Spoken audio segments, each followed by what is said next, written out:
cover if you've got a hat on. We'll have an invocation led by Councilmember Cade, followed by pledges by Councilmember Chavarria. Thank you, Mayor.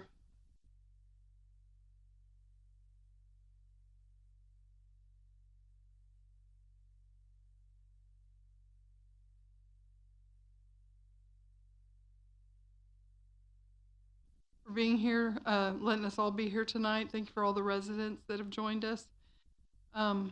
Please protect and be with our police and fire.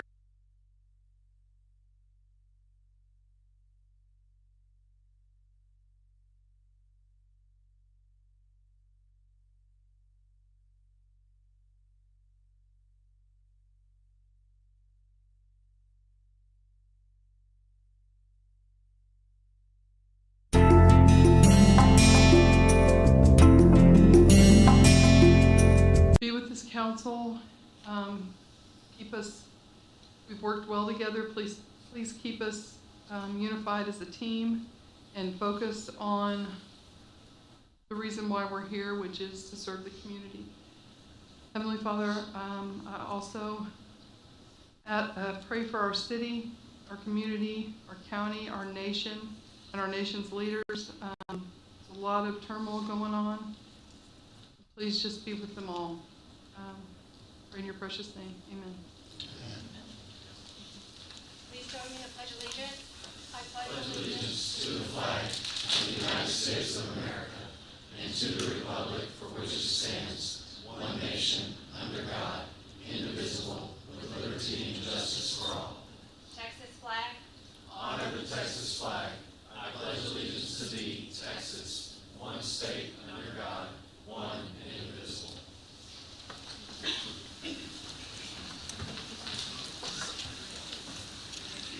All right, thank you for that. Thank you for joining in, and Happy New Year, everyone. This is our first meeting in 2026. I think we have, 3 more days, and we can still say Happy New Year? Is it the 15th? They officially kind of cut that off. Anyway, glad you could all make it out with us tonight and join in as we, again, have our first business meeting of the month.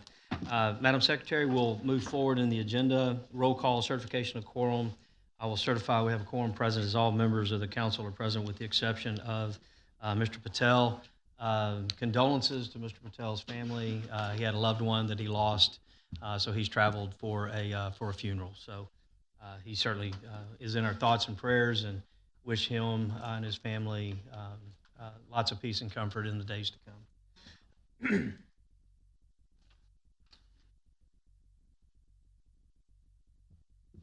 All right, so we're moving to citizens' comments. Take about 30 seconds to do a couple of housekeeping items. I think we have several that are for general, so we have 3 for general. Okay, those that have general comment, we will call on now. Mayor Pro Tem will be calling your name up. You go to the podium, you'll give us your name for the record. There'll be a clock up on the screen. You have 3 minutes to speak. Those who signed up on a specific item, we will call your name out when we get to that item in the agenda, and you'll come up and do the same thing, but in that time frame. So with that, you want to go ahead and call up number 1? Yes, thank you, Mr. Mayor. Alejandro Barraja, or Barrara, sorry. There you go, bud. You want to make your way to the podium, state your name for the record, and you have 3 minutes.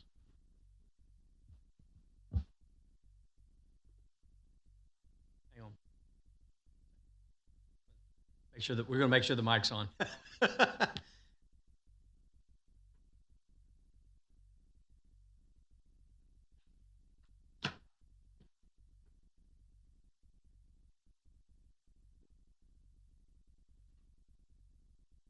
Promise we didn't cut the mic. Yeah.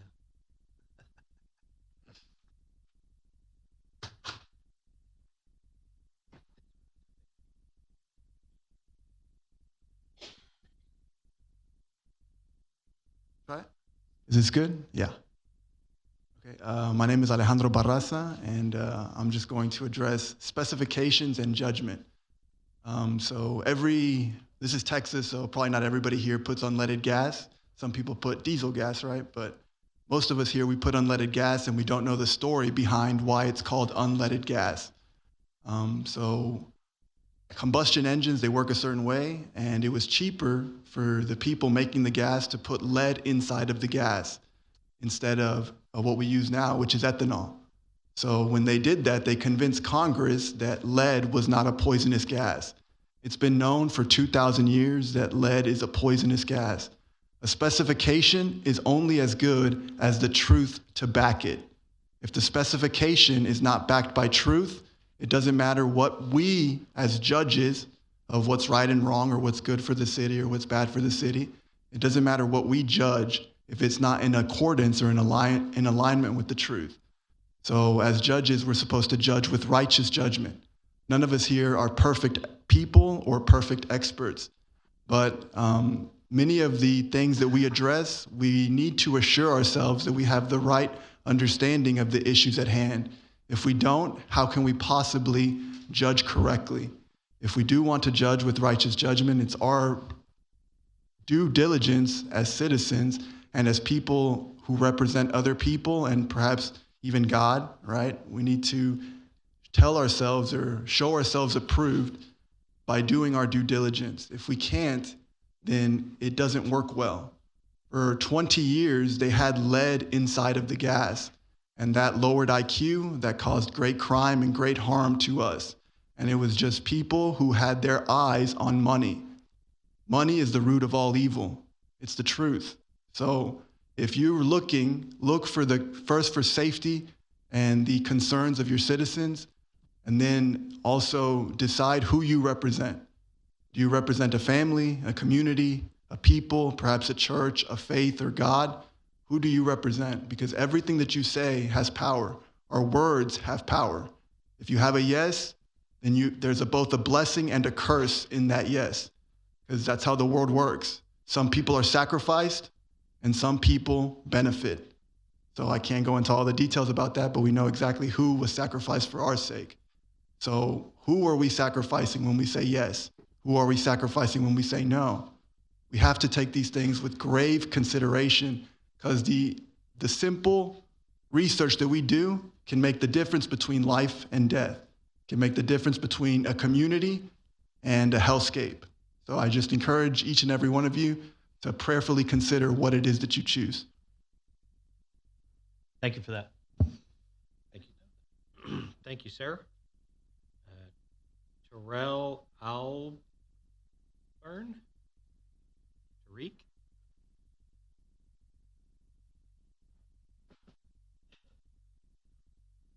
You Tariq? Oh, Tarek. Yes, and your friend's name is Obata. You're next. Yeah, so just one at a time. State your name when you get to the mic, and you got 3 minutes to speak.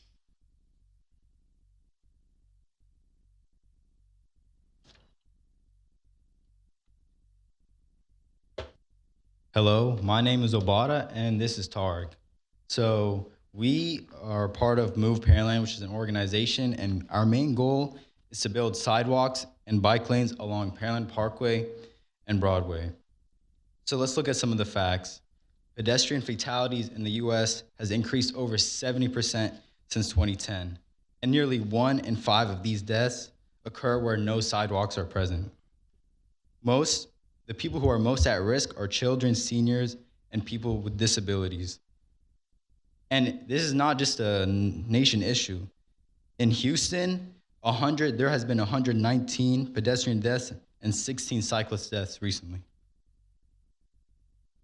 Okay, so let's look at a pattern. If we look at the broader United States, we see a very clear pattern. Cities that invested in walkable infrastructure, both pedestrian and bikeable, have seen massive gains in less pedestrian deaths. For example, a city here in the United States, New York City, has reduced pedestrian deaths by redesigning streets, filling sidewalk gaps, and slowing vehicle speeds. These improvements are not experimental. They are proven, cost-effective and scalable. So let's compare these two cities, the Houston area and the New York City metropolitan area. Did you know New York City has a similar amount of pedestrian and bike deaths as the Houston area, despite having nearly 3 times the amount of people? This is pretty scary. And looking at investment, especially in sidewalk infrastructure, we see that there's a very low cost and a very high impact. Sidewalk projects are among the most cost-effective safety investments compared to road widening and other massive projects. So, what are we proposing here today? Our recommended next steps is to build a continuous sidewalk and bike lane along Pearland Parkway and Broadway. The specifications for them, of course, the city can do as they wish, but our recommendations are a 6 feet long sidewalk and a protected, designated bike lane. We also recommend trees, the shade from the Texas sun. We all know it's very hot, and to improve overall pedestrian infrastructure throughout the city. Thank you very much. My name is Tariq Baba. This is our Badash. Thank you, gentlemen. I appreciate it. And then finally, Jeff Webb, the Forever Parks Foundation. Jeff, we're calling on you now because I know you signed up to speak to the consent item, so we'll pass that consent item. Instead of going backwards, we'll let you speak now. Sounds good, thank you. My name is Jeff Webb, Pearland resident for 18 years. Want to applaud the mayor, council, and staff for being dedicated public servants. I know the Texans are about to kick off. So I'll try to be brief. I'm privileged to serve as president of the Forever Parks Foundation of Pearland, which is a volunteer 501c3 nonprofit whose mission is to partner with the city and establish premier parks, facilities, and programs here in Pearland. On behalf of our board, I want to share some of the work that we've done and the strong partnership that we've had with the Parks and Recreation Department. I believe council has copies of our recent annual report from 24 on their desk and has seen the renewal agreement between the foundation and the city that's part of the consent agenda tonight. During the past 10 years of the foundation, we worked to improve our parks, facilities, and programs and make the outdoors and recreation more accessible to all. We've raised funds to replace the disc golf baskets at Centennial Park, helped to fund Dolores Fenwick Nature Center Educational Pond, and the Independence Park Tunnel Mural. And for years, we've supported an annual financial assistance program, which has contributed $5,000 annually to help Pearland families participate in parks programs regardless of financial barriers. Last year, we launched the Dolores Fenwick Nature Center donation program, which has now raised thousands of dollars for outdoor and natural education activities. And starting 4 years ago, the foundation worked with the city and the Parks Department to raise more than $1.36 million to fund Ed Thompson Inclusive Park, which was Pearland's first inclusive playground that opened almost 3 years ago. Many folks in the room helped with that effort, and we're very appreciative for that support. Now we've set our sights even higher. In 2026, we're focused on achieving our $5 million fundraising goal for the Independence Park project, and we've already captured about $2.3 million towards that effort to help expand phase 2 of Independence Park and what we're able to build right here in Pearland. The foundation is also working on a legacy giving program and financial investment policy that will help those donated dollars go even further and grow over time. This year, we'll continue to do a lot of fundraising activity through sponsorships, donations, and also host our annual events like the Charity Golf Tournament that Mayor Cole has chaired for us, which is happening on April 20th, and December's annual Tour de Lights bike ride and hayride tour, which had more than 170 participants last month. So we've seen continuing great engagement from that in the community. We've also worked with the Parks Department on a sponsorship and naming rights program that we think provides an advantaged way for local businesses and individuals to support parks through the foundation. And we look forward to growing this program in the years to come. We are excited to continue this relationship that we've had, not only with the city, but through the Parks Department, who has some of the finest public servants that I've ever worked with. We couldn't do any of this without the support of the sponsors and donors, but also with their tireless work. So I wanted to share my deepest appreciation for that support. I hope you support the renewal of our agreement, and I thank you for your time and attention this evening. Thank you, Jeff, and thank you to the foundation for the continued work that you guys do. With that, so that concludes kind of the general comments. The others, like I said, specifically have a new business item attached to, so we'll call those names when we get to them. We're moving on to the consent agenda. Mr. Koza, I've had D, F, G, and H asked to be pulled. Is there anything additional? Seeing none, Mr. Koza, if you would present consent agenda items A through M, with the exception of D, F, G, and H. Certainly, Mayor.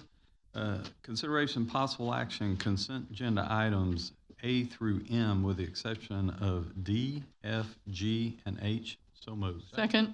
We have a motion and a second. No real discussion on this. Madam Secretary, if you'll call for the vote. Member Koza? Aye. Member Carbone? Aye. Member Chavarria? Aye. Member Cade? Aye. Member Fernandez? Aye. Mayor Pro Tem Byram? Aye. The motion passes 6-0. All right, moving to items removed from the consent agenda. We'll have item D. Mr. Koza, if you put that on the table real quick. Yes, sir. Consideration possible action resolution number R2026-15. So moved. We have a motion, a second, quick staff report, and then, Mr. Koza, were you the one that pulled this one? Yes, Mayor. Okay, then we'll come back to you. All right. Thank you, Mayor, and good evening, Council. This item is for a contract between the city and the General Land Office, and it's associated with multiple drainage projects that have been completed along Garden Road, O'Day Road, Woody Road, and Scott Road. We did take action on this in December that set the amount of the agreement, but after going back through it, it did not include all the available GLO funds that we can apply. And so this adds an additional $11,000 to the agreement. And as I stated, the projects have been completed and this action is necessary to close out the grant agreements. Thank you, Mayor. All right, with that, Mr. Koza, we'll start with you. Thank you, Mayor. As far as the content of this consent agenda item, I'm okay with, understand, but I've got a concern, Trent, that I wanted to raise with you. Back on our November 10th meeting, we had a consent agenda item where we had a mailing address that was incorrect, and that was on AIR 25055. Then fast forward, well, that same meeting, we had another consent agenda item, AR 25301, where we had Pearland Parkway and Berry Roads that we had to come back and have another correction made. And then tonight, this one right here, we have another mistake. And since, I guess around November of last year, we seem to be getting these on a regular occurrence. And while they're simple mistakes, two that stand out to me. One, last year, member Tooman, who is no longer part of council, and myself went and testified in front of the Doge Committee in Austin, and we had errors in that AIR. And it's one of those deals that when we vote on these, I hope that we can get this stuff cleaned up, because we did have a small mistake in a tax rate that caused about a $10 million problem for us. So we've got a trend right here that hopefully we can get corrected, and I know we're better than this.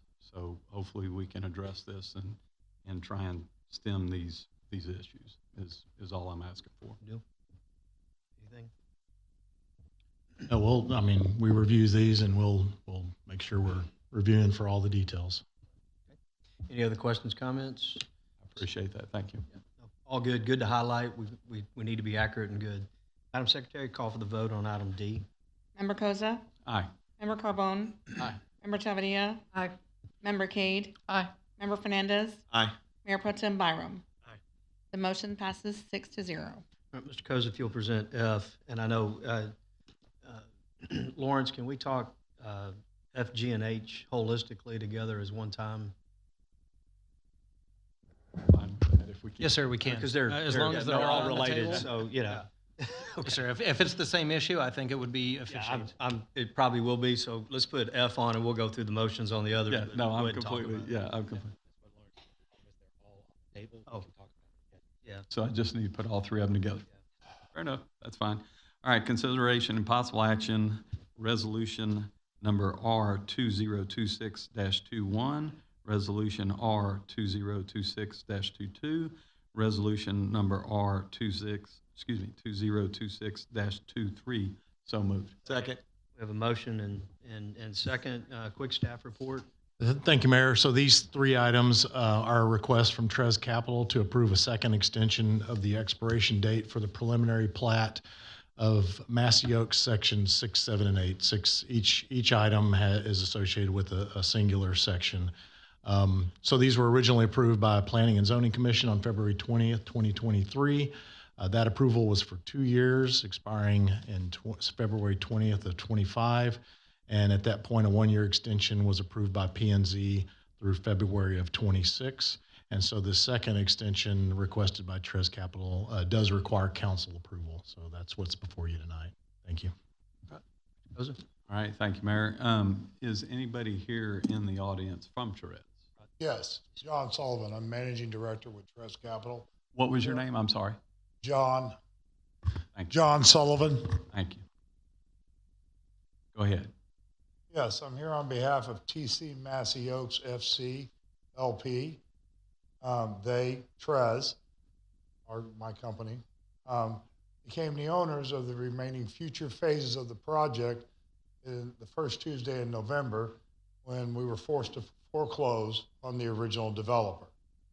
Since that time, we have learned that preliminary plats for sections 6, 7, and 8 were going to expire February 20th of 2026. In my initial meeting with city staff members earlier in December, we've discovered numerous things of undisclosed issues to us, and so including the expiration of these preliminary plats.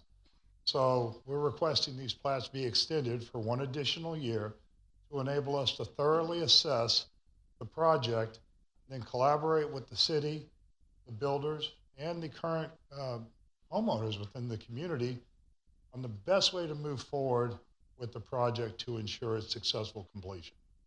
At this particular point, we're just trying to gather all the information and what has been done, what hasn't been done, what promises were made, what promises were broken, what obligations are out there. And if anyone is familiar with this project, and I've heard multiple stories, it's quite a bit of work trying to understand exactly where everything is.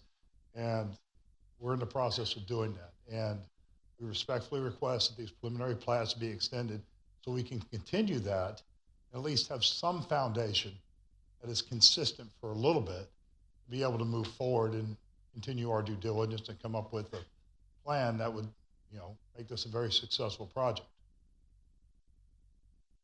All right. Thank you very much for that. Basically, which I'm sure you're familiar with, this project started back in 17. We've had multiple renditions and changes through the years with this. My concern is some of the constituents that we have out there are concerned about what's happening in the area. And I appreciate with y'all taking over. I'm sure investment firms are not in the business of owning real estate and trying to deal with what you're going through. So I appreciate that.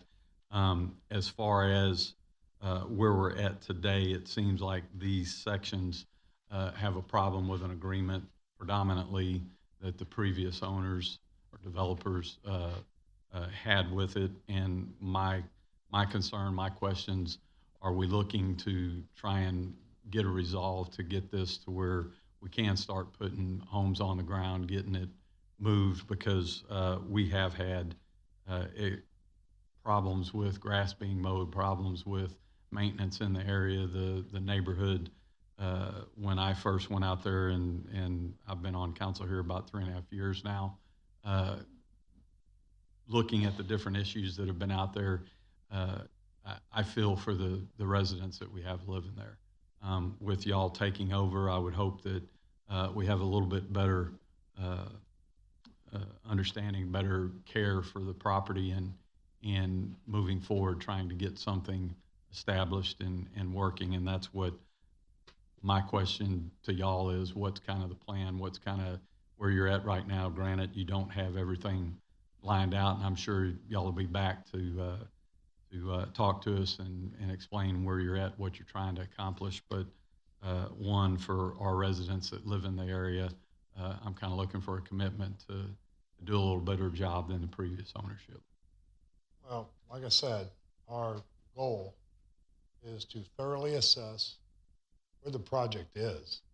I mean, I'm discovering things every day of what should have been done, what was done, and a lot of it's like, oh my gosh, I can't believe they did this. Or alternatively, my gosh, why did they not do that? And it's very unfortunate. Obviously, we're not in the job of foreclosing. We like to see things through successfully. We gave them every opportunity, but unfortunately, finally enough was enough. And so it's going to take a lot of time, a lot of effort, a lot of cooperation. I'm very fortunate that I've been in contact with the builders. Luckily, the city, when my first meeting with them, it was very helpful, very enlightening. Discovered a whole lot more things that are out there that I wasn't aware of. And so we need to thoroughly assess the project. It's going to take collaboration with the city, the builders, potentially additional builders, the homeowners that are out there. I need to understand what are the challenges that I've seen some of the challenges they've been through. I used to get phone calls from them. And at that particular point, my hands were tied behind my back. At this particular point, they're not. But we just need to figure out what is the best way to move forward to ensure a successful completion of this project. I can't do that if the rules are changing on me every day. And so I'm respectfully requesting the preliminary plats be extended on these 3 sections for an additional year to allow us that time to be able to do that. Right, and I have no problem with the extension of it. My concern was more, I wanted to see and hear from a representative that we are looking forward to trying to resolve the situation that we're in, because as you well know, the last 3 years that I've listened to it, I fully understand the problems and the concerns that you're being faced with right now, because I, by no stretch of the imagination, am a developer, and some of the things that I've read, some of the things that I've seen has been pretty disheartening, to say the least. And that's not a reflection of you, but your previous customer, the developer that put us in the situation that we're in. So that's all I was looking for, was some assurance from Therese that we are going to try and make this work and try and get something that's feasible for our residents as well as for y'all to make this thing work. Yeah, we understand, and I feel for the residents, and hopefully we're in turn able to come up with a very successful plan that works for everyone. All right, thank you very much. I appreciate it. Any other questions, comments? I will kind of echo what Councilmember Koza says. It's not fun being in a position that you're in, but you find yourself in the position. I mean, it comes with the territory. Every once in a blue moon, you've got to do that. And I, for one, want to thank Therese for actually taking this seriously, coming in, meeting with us, understanding the lay of the land, and then let's figure out how we all work together to successfully move it forward. It ultimately will be a good project, but we just got to figure out, and you're trying to get to ground zero. What's my basis? And it keeps moving on you. So certainly understand that. Last call for any questions. Seeing none, Madam Secretary, call for the vote. And we're voting one at a time. Yeah, I was going to. Member Koza? Aye. Member Carbone? Aye. Member Chavadilla? Aye.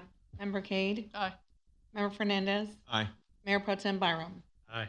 The motion passes 6-0. That's for F. Now G. Member Koza? Aye. Member Carbone? Aye. Member Chavadilla? Aye. Member Cade? Aye. Member Fernandez? Aye. Mayor Pro Tem Byram? Aye. The motion passes 6-0. H. Member Koza. Aye. Member Carbone. Aye. Member Chavadilla. Aye. Member Cade. Aye. Member Fernandez. Aye. Mayor Pro Tem Byram. Aye. The motion passes 6-0. All right. Moving forward, public hearing number 1. Martin, if you would read into the record the reason for the public hearing and then move right into staff report. Mayor, tonight, Katja will be presenting the reports. Oh, okay. Thank you, Mayor. Good evening, everyone. This is a request by Thomas Forshner, applicant on behalf of Pearland Storage LLC and Al D. Coker owners, for approval of a zone change for 13.147 acres of land from General Commercial District to Light Industrial M1 District, generally located south of Knapp Road, east of Main Street. The applicant's intent is to rezone the property to allow for the development of a modern industrial distribution center. And as of today, we've only received one phone call asking for more information. You can see with the aerial image on the right side, this property is generally surrounded by the general commercial zoning district with a small parcel of M1 to the south and a small piece touching the general business district. Surrounding uses are contractor's office, wholesale trade, church, auto repair, lightning store, office warehouse, and cemetery. In the future, land use place type is manufacturing and warehouse. And staff finds that the requested M1 zoning district met the established criteria approval for a zoning change. If approved, this property must be developed in compliance with the Unified Development Code for the M1 zoning, as well as the Corridor Overlay District standards and applicable codes with fire and building. And the proposed M1 district is consistent with the comprehensive plan and the zoning land uses in the surrounding properties. Staff recommends approval of the proposed zoning change to the M1 zoning district, and the Planning and Zoning Commission voted 5-0 to recommend approval of the proposed zone change. That concludes staff report. Thanks, Mayor. All right, thank you. Is the applicant, Thomas Forshner, are you present? Do you have a presentation? Okay. Thank you for being here tonight. And as you get started, just give us your name and move into your presentation.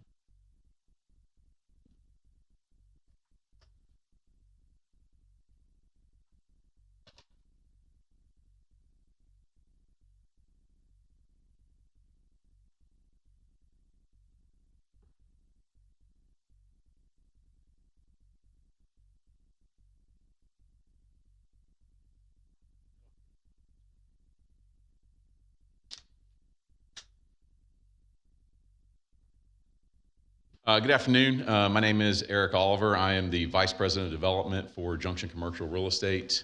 We are the owner or the buyer and the developer that is proposing this project and this zone change. I appreciate everyone having me out tonight. Just wanted to, obviously speak in support of this quickly, and I just kind of presented or, prepared a little presentation, just kind of show what we're trying to do and hopefully alleviate any concerns that'll pop up based off feedback that I got during the zoning commission's meeting, and then with some other developments that are going on in the area. This is just a little quick update about Junction Commercial Real Estate. We're a full service commercial real estate firm, so we do brokerage, investments, and then developments. Since its inception in 2020, we've done a little over 4.5 million square feet of either commercial development, investment, or construction management, primarily in the Houston market, all the way out to Baytown, and then a little bit down in Laredo. This is the project that we see, the modern industrial facility that was presented during the previous zoning commission slideshow. So what we're looking at trying to do is a front load distribution center. Just kind of want to alleviate any concerns. We're not trying to put an Amazon building here or a high volume cross stock building. These are typically buildings where a product comes in, sits for a period of time, then goes back out. We've kind of gone above and beyond what we typically do on our industrial developments here to kind of fit with, the overlay corridor that's along 35 there or along Main Street. We understand that there are probably some additional requirements once we get into permitting that we'll have to go through, and we're prepared to meet those as well, just i.e. setbacks, windows, glass, office space, et cetera. And then just kind of prepared this based off of feedback that we got during the zoning commission meeting. And so I think, the feedback that I got was a concern about increased traffic along the road. And so Joe is our civil engineer with Langen Engineering. I have him just in case we have any technical questions. But kind of what I wanted to present it here is just an idea of, the flow so everybody gets an understanding and traffic counts here. So we're going to have an exit access onto 35. And I think the primary concerns were around Knapp Road. We only anticipate traffic coming in from the Beltway south and then turning onto Knapp Road and entering our site. You can see here we're going to have signage. We've actually designed that road to where it's only one way coming back, in or out, so that two-way traffic can't come along our access road up to Knapp. It's only wide enough for a truck to come in, or for fire department vehicles to come in and out on that. So we really anticipate any traffic that does come down Knapp Road is only entering the site, and then it exits directly from the site onto 35 and proceeds north to the Beltway. And what I kind of tried to do here was, just give the council an idea of what we're talking about doing. So the site's currently zoned general commercial. And, right now, just as it's zoned, if we were to go develop a shopping center on there, which we could do, as a permitted use right now, we'd be looking at somewhere around 6,300 trips a day in car trips. And so what we're looking at doing is rezoning to M1, and that's going to bring us down to 74 heavy truck trips a day at its max and 98 cars. And so we've actually gone a step further, and we've looked at our, kind of historic tenant use and what goes into a building of this size. And in a historical analysis of what goes into our buildings of this size, we look at somewhere around 19 trucks per day and about 35 cars per day on an average day. And that's during the working hours, 7, 8 a.m. to 5, 6 p.m. Typically, these buildings don't run 24-hour operations in and out and cycling through. So just kind of wanted to highlight there that, what we're actually trying to do is more restrictive from a vehicle traffic count than what is currently permitted there for the usage. And then the other thing I kind of want to touch on just briefly is drainage, just to kind of alleviate any concerns. So we've actually entered an agreement with Pearland Alternator that's just to our north. We're going to provide detention for their site as well on our site here.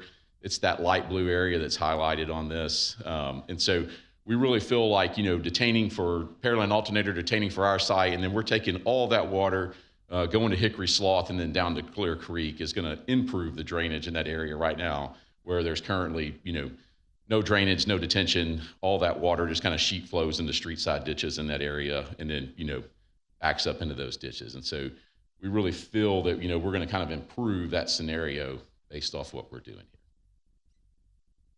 here. And that's really all I had. Just kind of wanted to present the project to you, introduce ourselves, and hopefully alleviate some of those concerns about congestion and drainage. All right, thank you for that. Obviously, when we get through our public hearing portion of it, we may have some questions for you, so hang around. Yes, sir.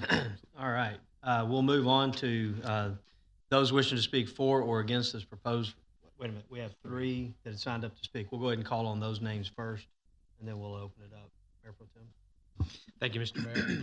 Brad Crane, if you'll make your way to the podium, sir. Good to see you again. State your name. You got 3 minutes.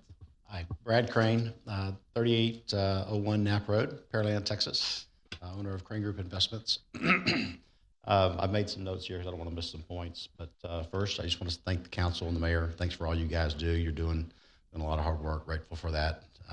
Councilmember Cade, lovely prayer. Thanks. Thanks to the city manager and his staff. Thanks for all you guys do. You guys work tirelessly.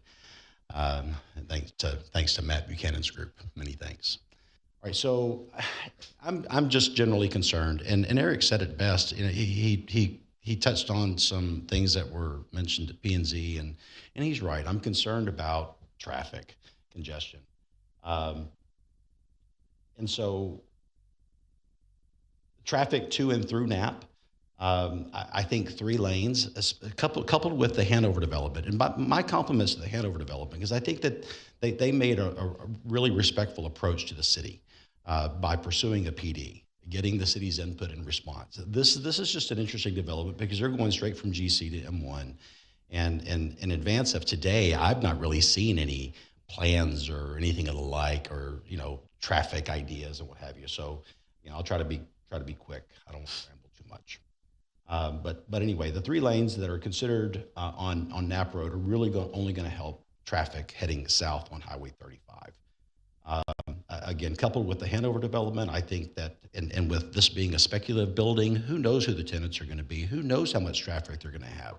He's a wonderful developer. I've done some research on him. He does good work, but he doesn't know who the tenants are going to be. He doesn't know how much traffic it's going to have. He can only guess.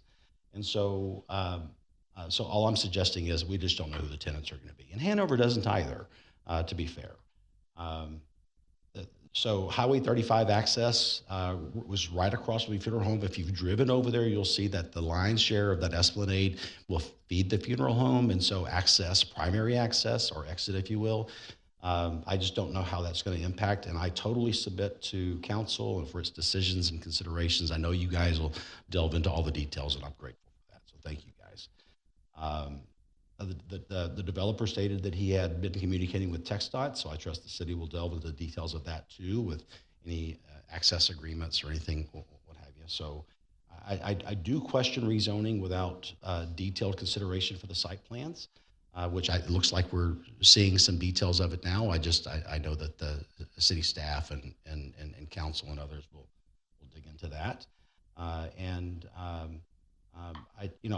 do question rezoning just kind of generally this whole area for based on a future land use plan that was produced some time ago. That means that the Steamboat Bills or the church or Crane Group or Diamond Bolt or whatever would all be light industrial at some point. So look, I'm past my time. Thank you all very much. Appreciate you. Thank you, Brad. Appreciate it. And Eric Oliver signed up, but he spoke, so we'll go to Joseph Flint. Signed up to speak as well. Oh, also Okay, as the you're the engineer. All right. All right. That's it. We'll open it up to the public. Those wishing to speak for or against this proposed request can go to the podium, give us your name. For the record, you have 3 minutes to speak. Second attempt, those wishing to speak for or against this proposed request. Third and final. Yes, sir.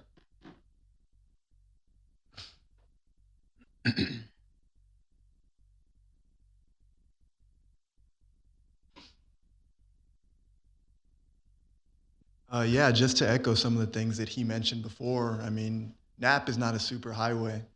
When they talk about 6,500 is zoned to right now and what they could open versus Go ahead and give us your name for the record. Okay, Alejandro Barraza. Thank you. Just to echo what Mr. Crane said, I mean, Knapp is not a super highway. It's not built, it wasn't built for entrance or exit.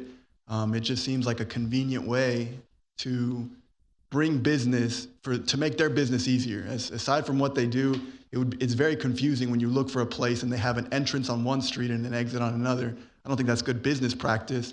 But beyond that, it's a very difficult thing. Cities take time to change zoning. Zoning should not be changed just like this. It doesn't work that way. We have to do, there's different, especially when drainage is concerned, especially when flood is concerned. So the research needs to be done. Have they met with the flood manager of Pearland? Who's the flood manager of Pearland? Have they met with them? I mean, I'm just curious because I don't know. 74 truckloads going on Knapp Road is not better than 6,000 on 35. 35 is built for that. 75 truckloads is a huge amount. You know, we don't know what types of 18-wheelers. I used to work in a warehouse. Those things are huge. You never get done with them. They're huge. How do they fit on Knapp Road? They're going to enter on Knapp Road and exit on 35 to whose convenience? For their convenience?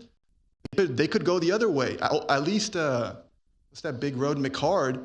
McCard is built for that type of stuff, not Knapp.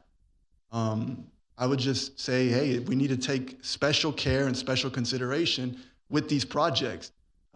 You don't do, P&Z is not just a vote. P&Z is investigation.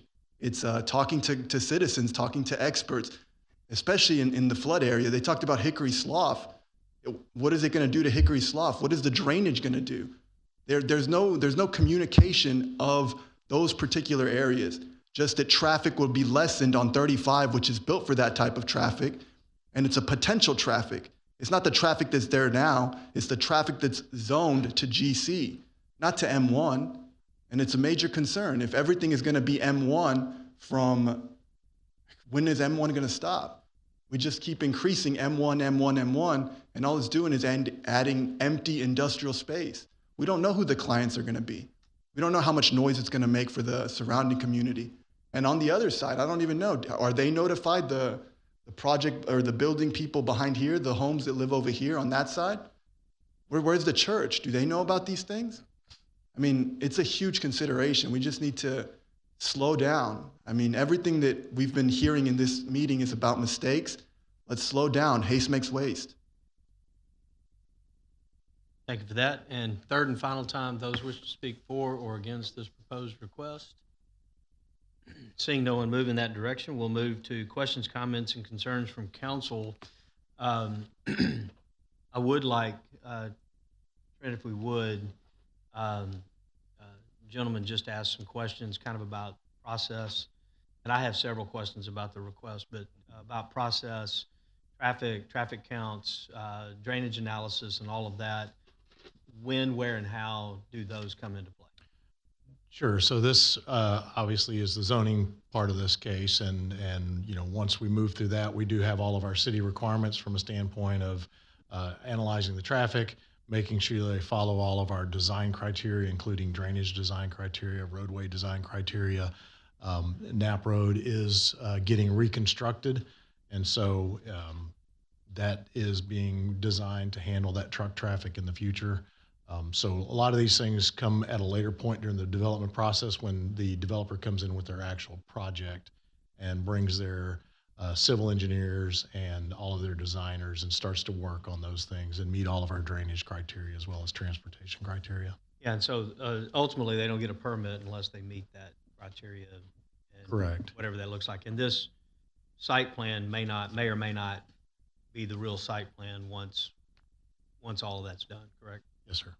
So, which raises a question to me with, I guess, Vance, Martin, and Katya, and that is, at any time, did a CUP for warehouse distribution mention to these guys as a way to do this, keeping the base zoning GC? Because my concern is the base zoning. You guys get the base zoning of M1, and you can do anything you want to put in warehouse distribution, but once you get the designation of M1, all the permitted uses in M1 are allowed by right. And so my concern is that we know they want to do a warehouse distribution, so why not a CUP for warehouse distribution, which is permitted, a CUP required, and then we would have the discussion that Mr. Crane and others are talking about over a site plan, over permitted use, with conditions and those types of things placed on it, as opposed to just a by right zone change. So I don't, and that may not have come to you guys from the applicant, but just Vance, if you could weigh in on that a little bit. Yeah, thanks, Mayor Cole. Good evening, everybody. I would say twofold on that. For one, given the area, and while this won't be agreeable to everyone in the crowd, like the area is zoned on our comprehensive plan to be supportive of M1. And just as far as 35 as a heavy corridor that supports a lot of industrial uses already, our future land use plan and the new comp plan designates that M1 there is appropriate. So it is well within the applicant's right to ask for this use. That said, to your point, a distribution warehouse is allowed by CUP within GC. And so if that's the direction we'd like to point them in, we're happy to navigate that path. Or similar, across the street, one of our next applicants that we'll talk about later tonight, doing a PD right across the road. So multiple ways to get there, just kind of comes down to our comfort with it. Okay. Ms. Cade? Yes, Mayor. Vance or Martin, either one, on page 15 of this, keep going. No, it might have been. Oh, it's in our packet. On page 15 of our packet, there's a picture and it says of manufacturing and warehouse rated #1 least preferred place type by public opinion. So that's a direct grab out of the comprehensive plan, and that's just describing the place type to further you just- explain the future land use category.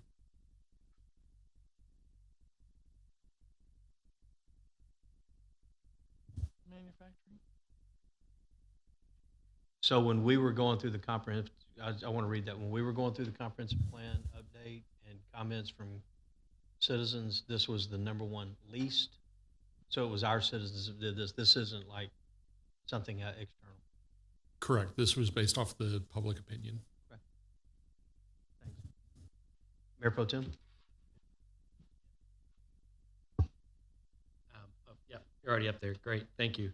If we can go, well, we don't have to bring it up on the TV. You talked about transference of your stormwater, increasing the detention between you and the alternator shop, putting the detention along your entrance off of Knapp, and then also having some detention up against Hickory Slough. I assume your plan, to some of the comments we've heard this evening, it's preliminary at this point, but you're putting storm drains in your parking area, and that's all transferring underground through pipe, or how are you moving from 3 different detention ponds ultimately to Hickory Slough? Yes, that's correct. So it's gonna be piped under the truck court.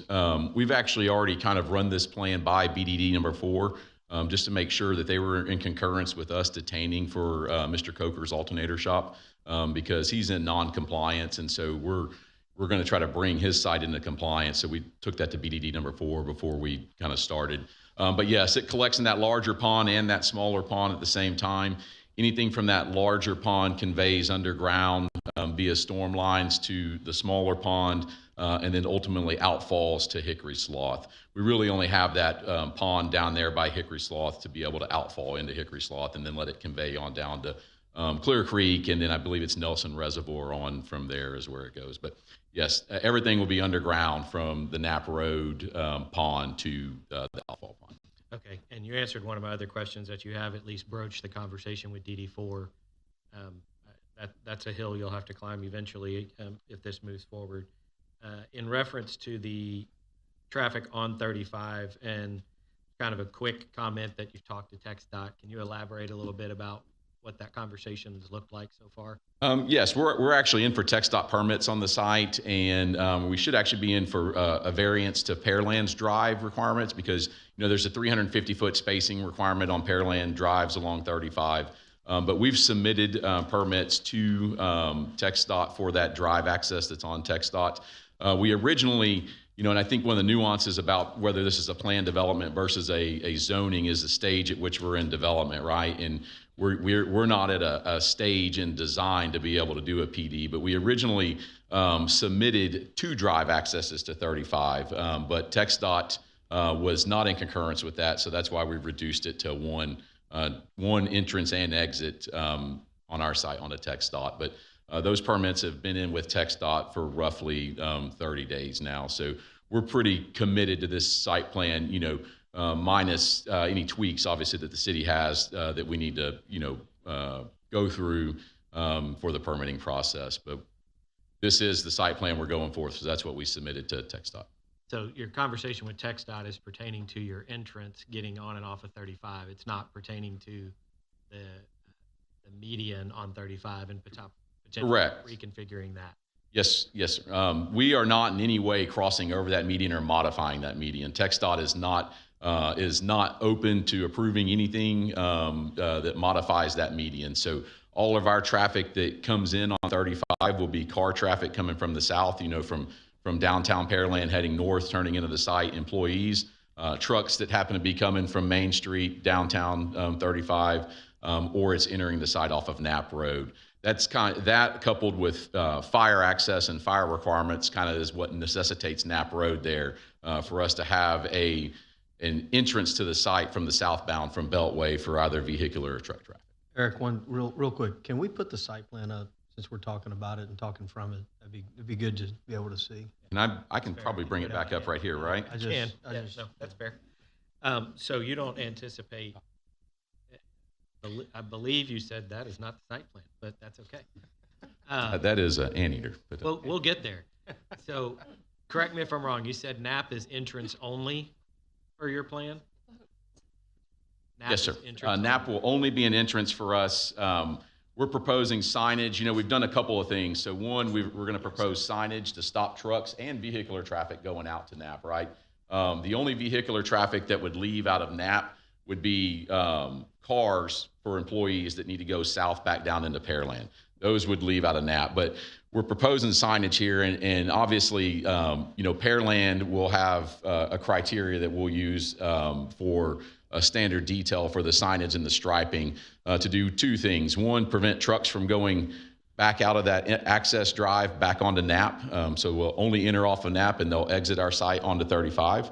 And then two, prevent them if they do happen to come out to NAP. We're very cognizant of the residential developments, you know, to our northeast. And so, you know, we're open to proposing, some people refer to it as a pork chop, but it's something that prevents those trucks from turning right onto NAP and going into the residential. So if they do happen to ignore all of our signs and all of our striping, and the fact that we've reduced the width of that drive to not have two-way traffic, and end up on it, they won't be able to turn right into the residential. They'd have to turn left to go back to 35.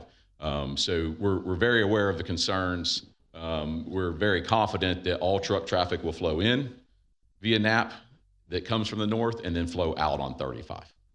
That truck traffic is going to flow out on 35 anyway because it's going to turn right and go right back up to the Beltway for, you know, for further distribution. Yeah. So you don't anticipate southbound needing to go south on 35 out of your facility because they won't be able to.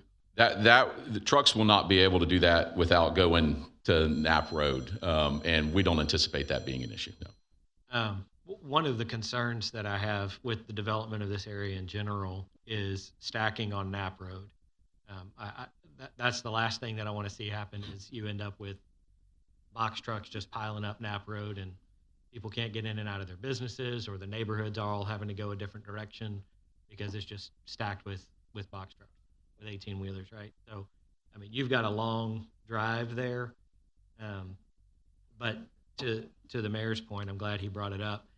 This is part of the concept that we've been talking about with the UDC update, where we have PD light type situations where you don't have to necessarily have the elaborate whole civil plans and everything else to come in for a PD for something that can be built out with staff later. If we can get a concept nailed down, what concerns me, as the mayor said, is just a flat zone change. And I've had the same conversation with other developers in different parts of the community. It's not to say that I don't believe you that this is what you want to build. It's just simply once it becomes open season for that place type, it is. And who knows what happened? We just had we had a lender just here talking to us about a development they had to take back because something imploded. Now they're having to figure it out. We have the same situation here. Now it's by right under M1. So there's some things that do concern me about that with the traffic on Knapp. I understand Knapp's going to get improved. It'll be improved with the weight rating and the widths and everything necessary to handle the trucks. But my main concern is stacking traffic on Knapp for your development and the other proposed development. So personally, I would like to see this come in, whether it's a CUP or in a less intensive PD versus just doing an outright zone change. I'm not necessarily opposed to the concept, but to our other citizens' point about being a little bit slower, being a little bit more thoughtful about things, I think our staff does an excellent job of doing that, of considering the standards that we've put in place through our UDC and through our zoning and understanding that. But we also are in a situation where we know we're at build out at this point in our community. So does it really hurt us to slow down just a little bit and make things a little bit tighter and say, hey, I want to know that's what we're building if that's what I'm stamping, right? And be able to put some of those things in the agreement that says, hey, we're not going to have stacking on Knapp Road. And I understand there's only so much you guys can control with that, but at least it's in our documentation that can't be done, so we have some enforcement capabilities if that's happening. Same type deal. If Knapp is entrance only, if it's in a CUP, we can say that has to be entrance only, and there's no conversation with the drivers. That's part of our operational permitting. You can literally tell them, I can lose my CUP if you guys try to go out that way, so stop it, right? for that. I'm not opposed to the idea. I'd like to see some of that fleshed out a little bit more, and I'd like to see this under something that's more like a CUP. Ms. Chavarria. Thank you, Mayor. And I happen to agree. I am not in favor of rezoning. I think we need to go through a CUP. Thank you. Mr. Koza. Thank you, Mayor. In my due diligence of Pearland Storage LLC, kind of disturbing comment that I found popped up, and basically what I did was an ownership, see who owned Pearland LLC, where it's based, that type of stuff. And it popped up, gave me the information I was looking for, but one thing that popped up in this search, there was a legal status. And legal status, as of late 2025, the entity was involved in a tax-related lawsuit filed by the city of Pearland. And I reached out to the law firm and the attorney that represents our city, Mike Darlow, today, and he believed that the tax payment, I'm assuming this is 2024, was not paid, and the owner was sued for the taxes due. He believed the taxes have been paid and court costs have not been paid. So do you know anything along that line? Because that really concerns me about coming in here and approving something like this with not paying our bills. You know, sir, I don't, because Pearland Storage LLC is who we're purchasing from, right? We don't have anything to do with them. That's who's the current owner, and we're purchasing from them. Nothing showed up on our title report about delinquent taxes, because we certainly would have flagged it, you know, immediately and had a rediscussion or hash that out with the seller. We can certainly look into it and see, but yeah, we're not Pearland LLC. That's who we're buying it from. I understand that, but we have an issue that we don't have taxes paid, and that's what I was. Our attorney said he thinks, he's not for sure, right, and that he thinks the court costs have been paid. So for that, I just have a problem even considering anything with it until I'm comfortable knowing that that's taken care of. Past that, I think this is probably more for staff. Matt, you're back there. I know Hanover, when we've been through the process with Hanover, is it still our understanding that we're going to be working with Hanover to improve Knapp from their most easterly drive on Knapp back to 35? Yes, that's still the intent. And as far as that, could you kind of explain to this crowd, is that a 2-lane road, 4-lane road?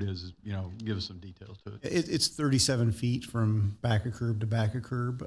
It's about a $7 million project, but it would be, full curb, gutter, storm sewer, sidewalk, lighting, the whole thing. Okay, so basically the truck traffic both from Hanover and if this site was to develop, we would have a road that should handle the amount of traffic that would be on that. Yes, sir. Similar to what we did on Rice Dryer and Halleck Street. Those streets have all been reconstructed for this type of usage. Okay. All right. I just wanted the public to know and understand that. I know in the discussion that we had with Hanover, Mr. Crane did bring up the light at 35 and Knapp, where it is a quick change. Have we had any, I don't know if this is Trent, I don't see, you'll see around, but have we had any inquiry or look into, is this light functioning properly now? Is it something that we need to get taken care of? Because I do know that Mr. Crane has brought up prior to this, the light's not functioning, and if we put a bunch of truck traffic on there, it'll be a problem. Looks like Lorenzo's got an answer. Or gonna take it? Yeah, I think the team's taking a look at this because it has come in as a complaint before. If it is an issue with the traffic signal, it may be new tech that we need to update. My recollection is that it's probably the old technology that's there that we need to start, as we phase out the old cameras and start installing the new cameras, we need to get the new equipment on that intersection. But that would be something that we can address as part of ongoing maintenance. That's fine. Like I said, that's just something that at bare minimum, that's an easy fix. So we do need to look in that. And then also, I don't know if this is a Raj question or if it's Eric, but Raj, I don't know if you want to take a stab when we go and do detention and whatnot, that we don't push water off onto our neighbors. We detain it and control it and then release it into the distribution channels that. Yeah, it has to go to Hickory Slough. That's how I think, like I saw in the picture, that's how it's going to be designed. And it has to go to Hickory Slough because that is the closest water body and that's where it goes ultimately. So it's a good idea to send that to Hickory Slough. And they already reached out to BDD4 since Hickory Slough is BDD4 maintained ditch. So they have to meet city's requirement as well as BDD4 requirement when we approve this project. Okay. All right. And Eric, I mean, if you could reiterate, that the drainage flow, because that was one thing that one of our citizens brought up, that we don't push water off onto. And in this case, if this was to proceed, the presentation you had from the quick look at it that I saw, it looked like you're also going to be taking Pearland Alternators movement as well, their water into your detention pond as well.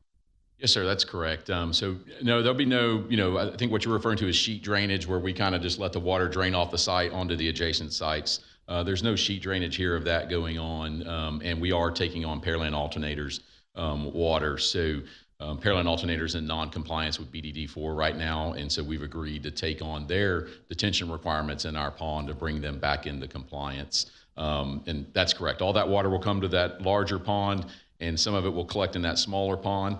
What's in the larger pond will flow underground via pipes to the smaller pond, and it ultimately outfalls into Hickory Slough. Right, and that's all a controlled process to help.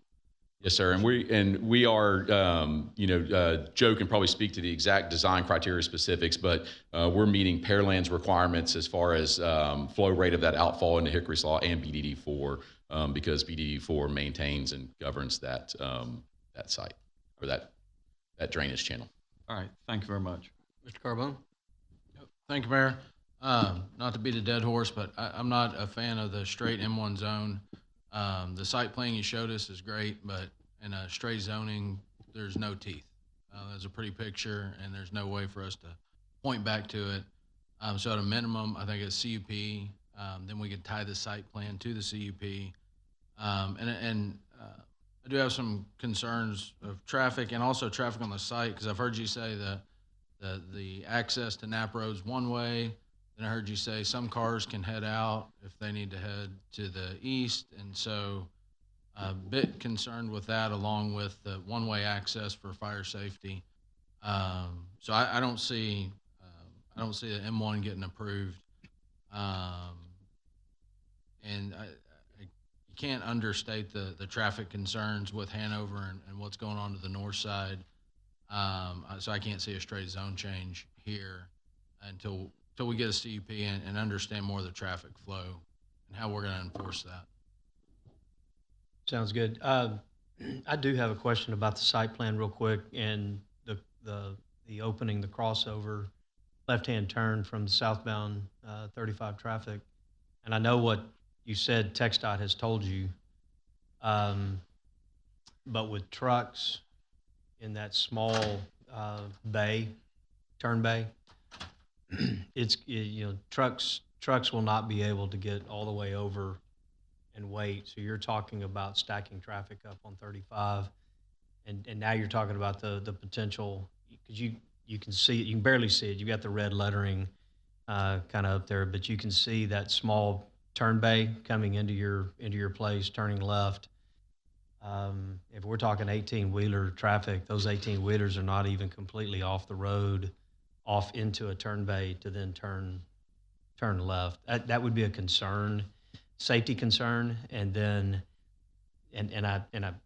you can't tell TxDOT what to do. I'm not suggesting that, but we've got to have a conversation. If this was to move forward, either now or something else, when we've got major trucks coming in here, even if it's 3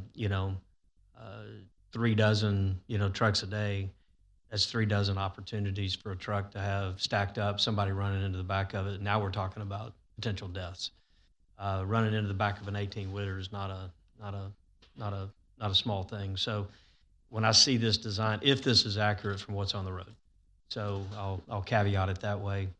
Yeah, I think I agree with what everybody has said. I think the best course of action is going to be to maybe turn this down, send it back, and come back through a different channel where it's not so open for M1. And because while comprehensive plan may have said that, ultimately it takes a zone change to go through to make this happen. So, did you have anything, Rick? Thank you, Mayor. All I was going to say is I'm just going to echo everybody just so you can know what my opinion is. I agree, switching over to M1, I think we need to have, as Member Carbone said, more teeth on this. I'm not going to continue beating it to death. I agree with my council members up front, and I think we just need to look at this further. Thank you, Mayor. All right, thank you for that. Last call for questions. Ms. Cade? Speak up. How many trucks do you estimate a day? It says different numbers, and then you said a different number than what the paper says. Yes, ma'am. At the bottom, you'll see what we historically see. 19 per day is what we're estimating, just based off our historic use on a building of this size. So 19 and then 35 cars per day, roughly, based off of, again, our historic use of buildings these size.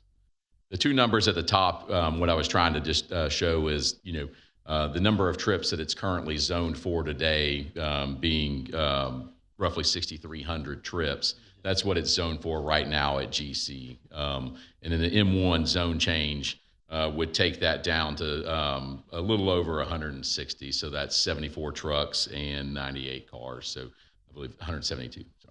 But we don't anticipate using that volume. That would be, the largest building we could fit on that site, and the highest possible volume that could be sent into that site that day. And because your TIA, it says estimates 13 truck trips per day. Yes. Okay. And that 19, I was being a little conservative on that so that I didn't say 13, and then it's 17. Okay. All right. Thank you. All right. Any other questions, comments? All right. We'll close this public hearing and move to new business item number 1. Mr. Carbone, would you place that on the table, please? Thank you, Mayor. Consideration possible action, first reading of ordinance number 2000M-279. So moved. Second. We have a motion and a second. We've had staff report as well as questions, comments from council. We're going to vote on this, but I hope you understand we're trying to send this through so we can understand what the project ultimately would come out of the ground and be versus just wide open M1. So, Madam Secretary, call for the vote. Member Carbone? No. Member Chavarria? No. Member Cade? No. Member Fernandez? No. Mayor Pro Tem Byram? No. Member Koza? No. The motion fails 0-6. With that, we'll move to public hearing number 2. Do over. This is a request by Jeremiah Kammerer, Kimley Horn, applicant on behalf of Fidelis Realty Partners LTD, owner, for approval of a conditional use permit for auto repair, minor, and tire sales use on approximately 1.12 acres of land within the general commercial zoning district at 10902 Memorial Herman Drive. The applicant is proposing a 7,000 square foot minor auto repair and tire sales facility with 8 bays and off-street parking. Proposed services include tire sales, installation, general auto maintenance, such as oil changes, brake repair, and alignments.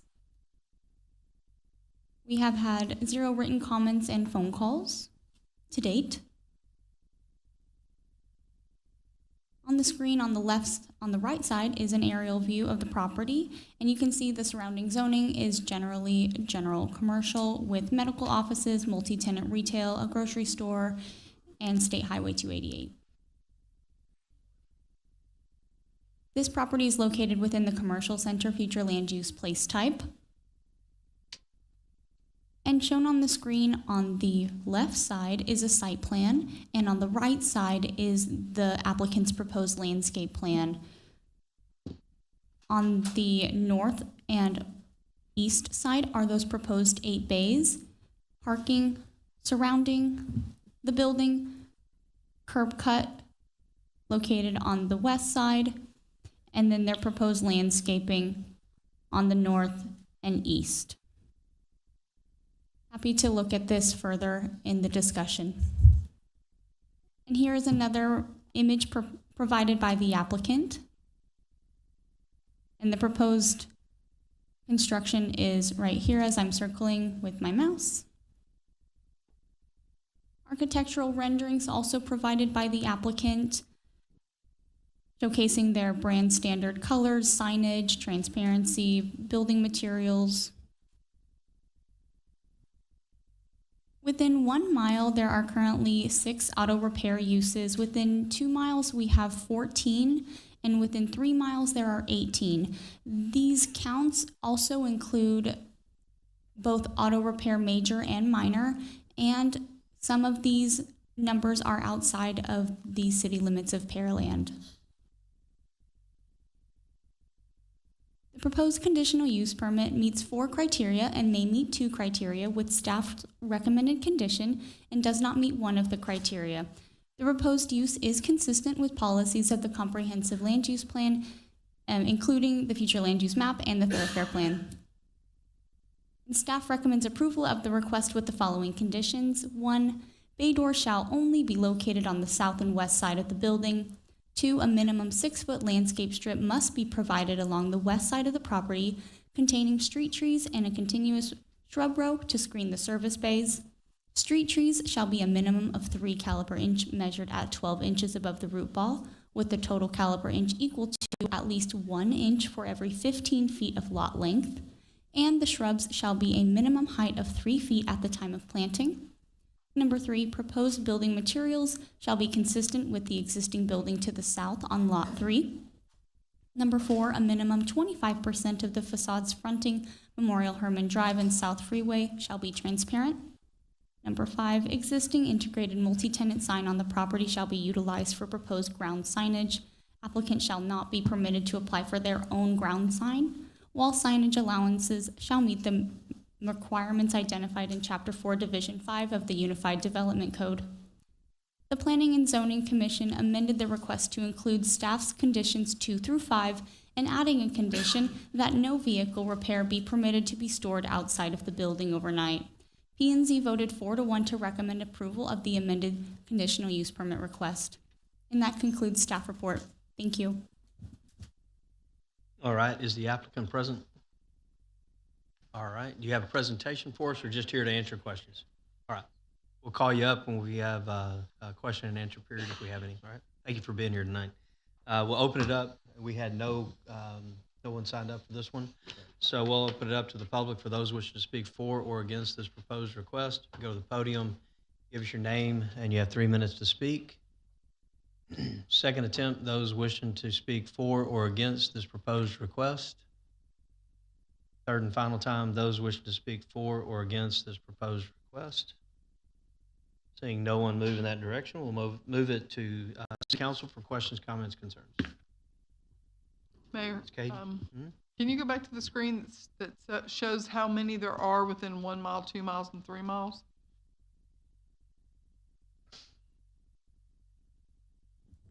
Would like to share that the red circle is a 1 mile radius. Thank you. Question I had on that was, I know this is mainly a tire shop, but I know you do minor repairs relative to tires. And so I was wondering on these red dots, how many of these are tire shops primarily versus true auto repair, minor auto repair? The calculation includes both auto repair major and auto repair minor.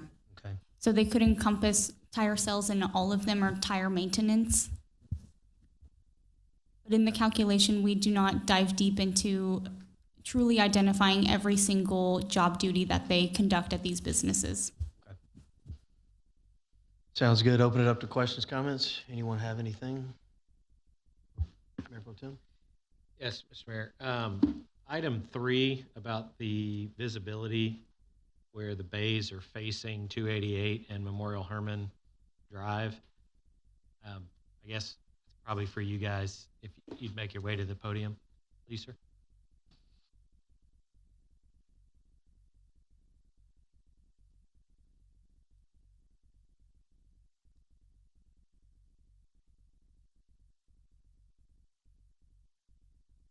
All right, thank you. Yeah, so item 3 in our packet says that the bays facing 288 and facing Memorial Herman Drive are inconsistent with the surrounding area.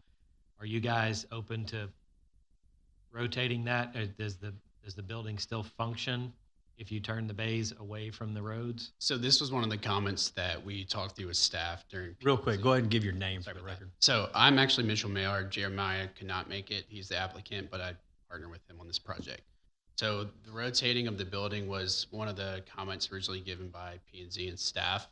The reason that it does not face that way is just for traffic circulation through the site.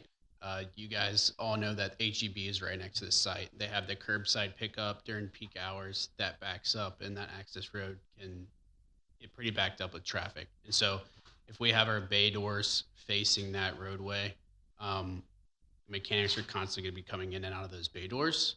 And so if there's traffic that's backing up on that access road between HEB and our site, and folks are trying to, I'll say, cut the line of that access road, they're going to cut through that parking lot of the strip mall, and they're going to be going in the same direction as where the mechanics are coming in and out of those bay doors. So we figured from a safety perspective and a traffic circulation perspective, it would be best to face those bay doors away from where traffic would be backing up between our site and the adjacent HEB.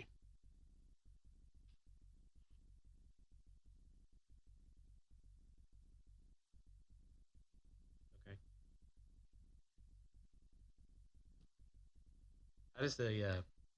How is the pipeline easement in there affecting you guys? So it's restricting our site tremendously. There's a 50-foot pipeline easement on the north side as well as the east side, so it restricts how much we can develop. We are working with the easement company, Enterprise, though, to make sure that any utility crossings that we have in that easement comply to their design requirements. Okay. So the pipeline, I guess, is why, I mean, it looks like you're proposing to put landscaping in the pipeline easement. A little bit of landscaping, yes, sir, but we'll be avoiding any of the existing pipelines. And we don't have that landscaping approved with them yet. We're still working through that. That was my next question. Have they approved that? We have not yet. Okay. I think we should But probably to make your that a condition of the question there, CUP. the pipeline easement, there's a couple water line easements as well that really constricts where this building could be on the site. Yeah, I'd want to know about the landscaping and know that you've got something in writing from the owners of that easement saying they're going to let you do that, versus approving it and then coming back and saying we can't put any type of screening or anything in there because they won't let you. So I'd like to know where that is before we move much further forward. Real quick, any other questions, comments? Mr. Carbone? Yep, thank you, Mayor. For these type uses, we've historically worked on the screening quite a bit, and I understand why you can't turn the bays, but with the lack of screening, this is a tough one. I mean, we're right there, the entrance to Pearland when you exit off 288. So I can probably get there if we can get screening quite a bit, but I know that'll be limited with the pipeline easement. So I think that's a tough hurdle to cross since you can't twist the layout of the building with the bays, which that certainly makes sense. Yeah, I'd like to see some more vegetative buffer on that corner if possible. Yeah, and we're trying to add in landscaping wherever possible to provide additional screening. We've also elevated the exterior and the elevations there to make sure that's much more presentable for those that are coming down 288. Any other questions, comments? Oh, I did have a question on the conditions per se, because the conditions are not in the CUP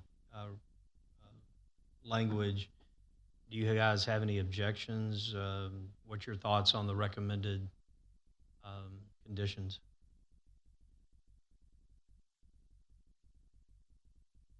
Sorry. Yeah. On the Oh, following yeah. conditions that the staff talked about. We have no problem with that. We discussed those with staff and we agreed to the recommendations. Yeah, we always just kind of like, okay, we have concurrence on it, so it's good. Yeah, I agree on the, and I don't know if you're actively working with the pipeline company. I know getting in touch with them is not easy. Yeah, reached out to them. Have you established communication with them yet? We have the fellow that they left in charge of this project left, so he's since transitioned to a new guy. We've reached out for the past 3 months, and we're on their person number 3, but we're trying to work towards coordination with them. Shocking. So, yeah, it's not fun. Because I was going to say it'd be nice to know where their stance is on some of the screening and what we can add to that before just approving. Yeah, and I think on the east side at least, we're trying to add as much shrubbery as possible. There's a pretty big delta in elevation from where that lot is and the 288 frontage. And the parcel just south of us, they also have some shrubs and some trees, but the easement actually turns right past our site. So that strip has the ability to add larger trees for screening. On the north side, you do have the existing screening that's in that median that you can see in the north strip of this that actually provides a pretty good buffer coming down 288. And then the existing monument sign that we will not be touching, that's part of the HEB, that strip. While it's small, it does provide additional buffer. So again, we're going to work with the pipeline easement to provide as much screening as we can on that north side, but there is already some good existing screening based on the vegetation in the median. Can we go back to that site plan that was just up real quick? Sorry, I didn't notice this before. Am I looking at this right, that you're going to have to put parking in the easement also? Yes, so there's on the north side there will be parking, and we've had success with getting paving within pipeline easements as long as we're not reducing any fill and reducing And the east side, right? Sorry? Parking on both sides are going to be in the easement, correct? Yes, correct. Sorry about that. You don't have an agreement for that? We don't have agreement for that yet, but we've had success with it. Yeah, so I think one of the conditions that would just need to be added is to make sure that we get those agreements from the pipeline company to do that. Because I think our Parking and screening. Yeah, parking and screening, because I think our downside is they can't get that. The CUP is specific to this. It has a time limit of 1 year on it, and it would expire in the event that you can't get that. So it would expire, but if somebody else picked it up, they would still have the same requirements to be able to do that. So I think our downside is pretty well limited if you were to approve it, and without those in place, it's conditioned that they have to get. So, any other questions, comments? We'll close this public hearing and we'll move to new business item number 2. Ms. Chavarria, would you place that on the table if you want with your motion? We can put the conditions that staff recommended. I think the other conditions that we talked about were getting pipeline company approval for both parking and landscape/screening requirements. Thank you, Mayor. Consideration of possible. I just wanted to clarify. P&Z had a condition that was not one of staff's proposed conditions. If you're going to put it on with those conditions, that would be there. And then I heard the applicant say that they were in favor or acceptable to all of staff conditions, but I think I was confused on that because condition 1 is the subject of part of the conversation. Are you saying you can do condition 1? So there was, I think on the next slide, there was a bullet point that, P&Z amended their request to include staff conditions 2 through 5 in the additional conditions. They are not in favor of condition 1, only 2 through 5, and it is up to you to determine whether or not the orientation of the building is appropriate as you place it on the agenda. Well, let's put it on the table, and then we can have that discussion.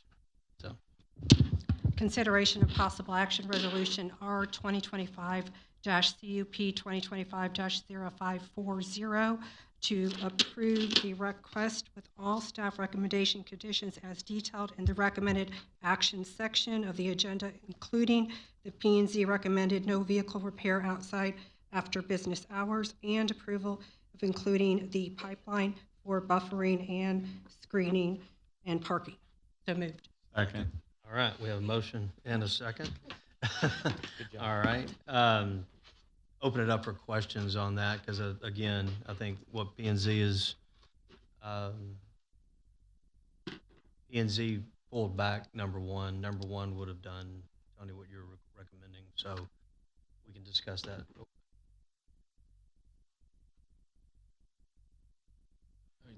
To me, it's either or. I'm fine with orientation if we can get the increased vegetation like we've required of similar uses throughout. I agree with that. I agree. I don't know how. Y'all hear that? Lawrence, it's kind of an either or. Yes, sir. I think it's going to take a motion to amend to remove condition 1 as presented in the original motion. Well, I guess I'm sorry. I guess the Are question. you trying to have it be conditioned on either or? So either orient it with number 1 or do the screening inside the easement as part of city councils. Yeah, Lawrence, I think what council members is talking about either or, meaning, let's say the pipeline company comes back and says, okay, we're okay with parking, but we're not okay with increased vegetation because of root systems and stuff like that. Then okay, you go to item number 1. That's you have to reorient it to item number 1. If you get the screening, then you can remove item number 1 and go 225. Did I say that correctly? Okay. Could you go back one slide, please?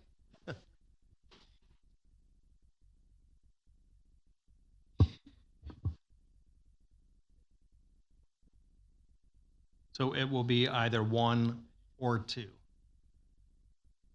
So 2 is pertinent to the west side of the property if the building is reoriented, it looks like. So is that, if the building were not reoriented, then would kind of the landscaping described in number 2 apply to the frontage on 288?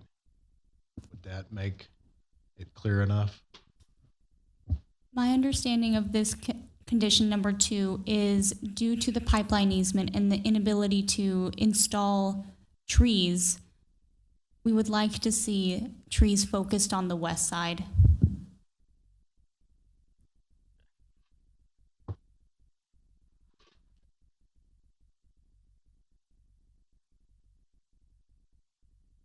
I mean, we do have some trees on the backside on the west side. And I think that council's goal, if I understood the conversation correctly, was to make sure that there are some sort of screening along 288 as well, if the building is oriented the way that the applicant is proposing it. It- Memorial Herman and Which is why it kind of hinges on the pipeline company, what they can do in that easement. Because I could see them allowing parking, because the grand scheme of things, it's not going deep.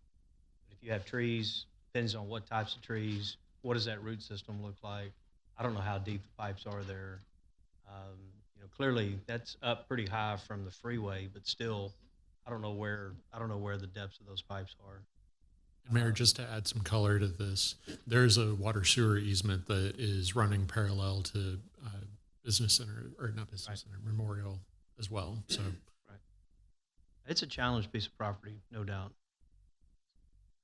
And I guess what council's saying is not necessarily having to come back, give them 1, or take away number 1, and the pipeline company says, no, we can't. They would have an alternative, but it would be reoriented the building.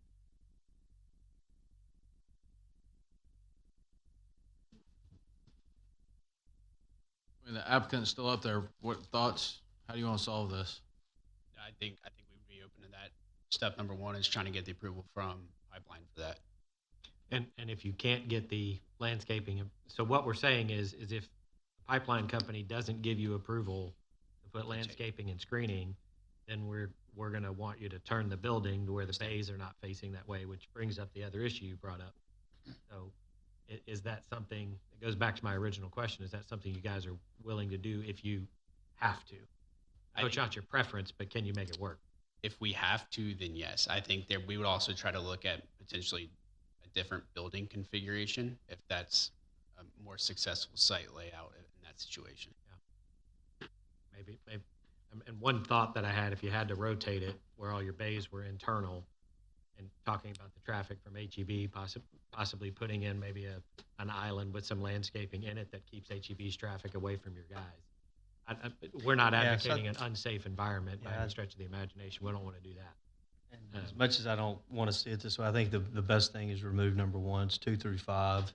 If the pipeline company doesn't allow it, then we come back in. Just bring it back. And have a conversation. Yes, sir. I have a motion to amend the approved CUP in the future if the pipeline says no. Yeah, but I think what we've got on the table is 2 through 5. Is 2 through 5. If it, it's. We have the whole thing. I think we have them all on the table right now. Remove number 1. Remove number 1. But we'd have to. Motion to remove. Motion to amend. We need a motion to amend to remove item number 1. Okay. And I apologize if I'm misunderstanding, but It's logistically how. when I'm looking at 2 here, I don't see the landscaping on 288, and I think that's what City Council wanted to see if the bays face 288. I think that's in our added. That's your add-in that was at the end. Okay. Thank you. I apologize for my confusion. Yes. Thank you, Mayor. Motion to amend to remove recommendation number 1. So moved. Second. We have a motion, a second. We have a motion to amend on the table. Anybody have a question on that motion to amend? Better not. Madam Secretary, we'll call for the vote on the motion to amend. Member Chavadilla? Yes. Aye. Member Cade? This is just the motion to amend. Aye. Member Fernandez? Aye. Mayor Pro Tem Byram? Aye. Member Koza? Aye. Member Carbone? Aye. The motion passes 6-0. All right, so we have an amended motion on the table. And just anybody watching, we're trying to do this where we give them clear direction so they don't have to necessarily come back. And I know it takes a little bit of extra time here, but in the long run, it's probably good for everyone. So, any follow-up questions on the table? Seeing none, Madam Secretary, we're going to vote on the amended motion. Member Chavadilla? Aye. Member Cade? Aye. Member Fernandez? Aye. Mayor Pro Tem Byram? Aye. Member Koza? Aye. Member Carbone? Aye. The motion passes 6-0. All right, thank you for that. New business item number 3. Mr. Byram, would you place that on the table, please? Yes, Mr. Mayor. Consideration possible action, second and final reading of ordinance number 2000M-278. So moved. Second. We have a motion and a second. Let's go to the people who signed up to speak real quick. All right. First up, we have Donnie Struhall. And we've got several on this one. So when we have that, I call you up a few at a time, so you're kind of stacked. So Terry Opliger be next, and Travis Donald. All right, sir, if you'd state your name for the record, you got 3 minutes. Appreciate you being here. Mr. Mayor and members of City Council, my name is Donnie Struhall. I live at 3638 Bluebird Way and have been a resident of the Westley subdivision now for about 40 years, since 1985. And I'd like to speak my opposition to the development of a multifamily complex at or near the northwest corner of FM 1128 and Magnolia Boulevard. Currently, there is already a new multifamily complex, the Delta, with 358 units located on the southwest corner of FM 1128 and Magnolia. I oppose another development of this type in the vicinity of the intersection. The density of the traffic is already quite high throughout the day, And the further development not only puts additional strain on infrastructure, our roads, water and sewer, garbage collection, fire and EMS service, but police protection gets stretched even further to increase residents in high-density housing. While these concerns are compelling for opposition, another major concern are property values of single-family homes located in this area. A single-family community, in my opinion, is quiet and less chaotic than a highly dense area. When I selected my home, I chose it because it was in a quiet subdivision that had very light traffic to contend with. My investment, as well as my neighbor's investment in Wesley, were based on the fact that everyone looked after our surroundings, and for the most part, we keep our neighborhood very pretty. The leverage that one homeowner has is to manage his or her property to their own liking within the limits of city ordinances and deed restrictions. The leverage of one multifamily complex owner is many, many times that. If the complex owner is not diligent, we all suffer. Complexes are bought and sold just like any other real estate. So owners change with or without notice. What a new owner does with the management of a complex affects more than just one resident. It affects hundreds of times what a single-family homeowner does. Thus, this leverage can more rapidly affect the quality of life in the area that it's located in. 99% of us that own homes in Wesley right now live at our properties. I wonder if the owners of this proposed complex intend on living at the complex. I've read that this site is somewhat difficult to find uses for. While I empathize with that difficulty, if that is a problem, I also believe that other uses do exist and could readily be found, perhaps without having to change the zoning. Thank you. Good evening. Thank you, sir. Next up. State your name. You have 3 minutes. I'm Terry Opliger. I'm speaking on behalf of the development. Good evening. For the record, I appreciate the opportunity you've given me to hear from me once again on this project. I will keep this brief. I'm here once again to ask you to please approve this zoning change. We expected this area would be a busy commercial zone and attract appealing businesses. That did not develop as expected. As council has pointed out, the odd shape of the property limits the possible development options that will work. The applicant, Rockport Ventures, has put forth a proposal that represents by far the highest quality and most logical development proposal that makes sense. I know some of you have visited the project across the street and have seen the quality and luxury finishes they put into this project. Travis Development is in the best interest of the adjacent communities and all of the existing businesses in the area. What happens if the city says no? Some of you who are opposed to this may not be aware of this situation. Councilor Carbone correctly pointed out in the last meeting that once the population of Pearland reaches 150,000, then it will be very difficult for the city to prevent apartments from being built on this site due to changes in state law. It is also probable that it will be more difficult for council to influence what type of project will be built. Travis has already made costly changes to his original design to meet the suggestions and ideas of the council. He has met with and listened to the concerns of surrounding neighbors. A future developer might not be as amenable. Class A apartments generally do not negatively affect surrounding property values. Finally, I have been a concrete contractor for over 45 years. I've done work for every major apartment developer in every major city in Texas. Travis Apartments are among the highest high quality and luxurious apartments I have seen in recent years. The project is performing very well financially. It's 97% leased. It's well sustained. Few of the developers I know would be able to develop a project near this quality. Waiting a few short years won't add to the quality of the project. The land costs will rise, construction costs will rise, and there will be less funds to invest in the project. The project they build won't be as compatible or in harmony with the existing apartment architecture. But simply, it will be cheaper. This property is ag exempt, and the county and city are collecting less than $17 a year in property taxes. Travis is the best choice Pearland will ever have to develop this site for the city and the surrounding area. Denial of this zoning will invite the risks I've described. I urge you to take advantage of this opportunity to get the best possible outcome for this property and the area. Council has the opportunity to do that today. Travis is a rare young man of compassion, integrity, and intelligence. He is a good neighbor. I beg you not to let Travis slip away or this opportunity. Kindly accept this proposal. It makes sense, and it's the right thing to do. Thank you. Thank you, sir. Travis Donnell, and then Jennifer Evans, and Marilyn Bullard, and then Bill Ball.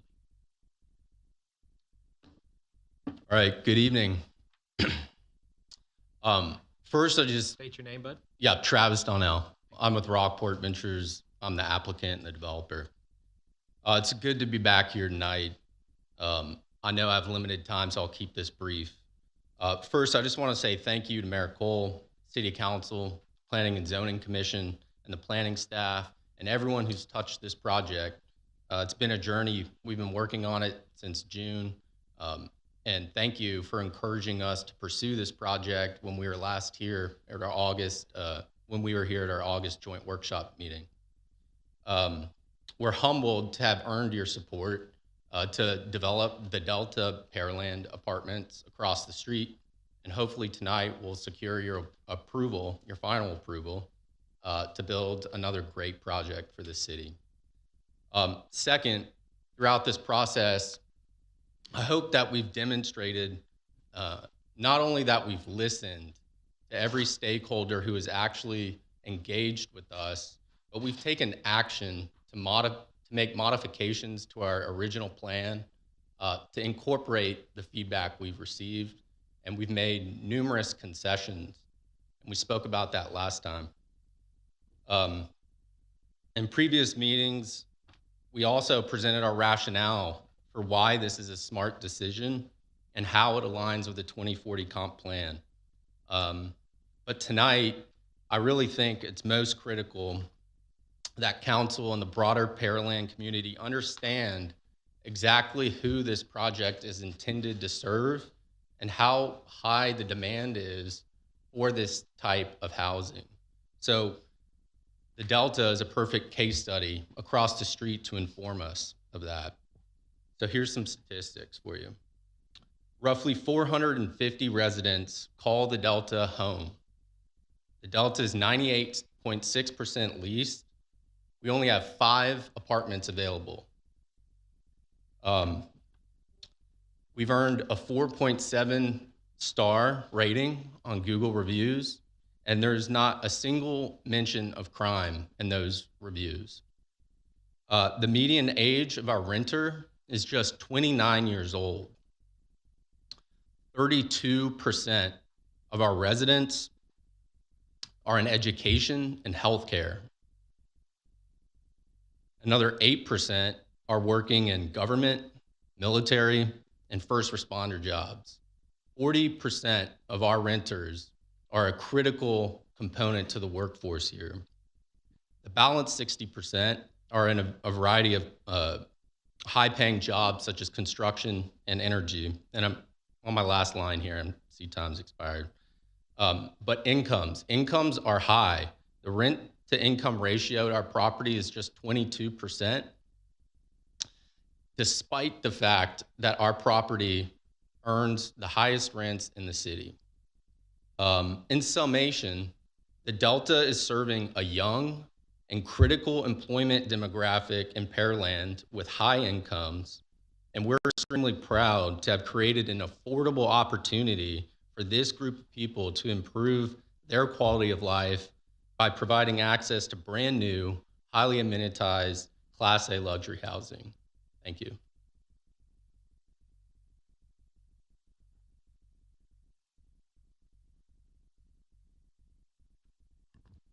Good evening, Mayor and council members.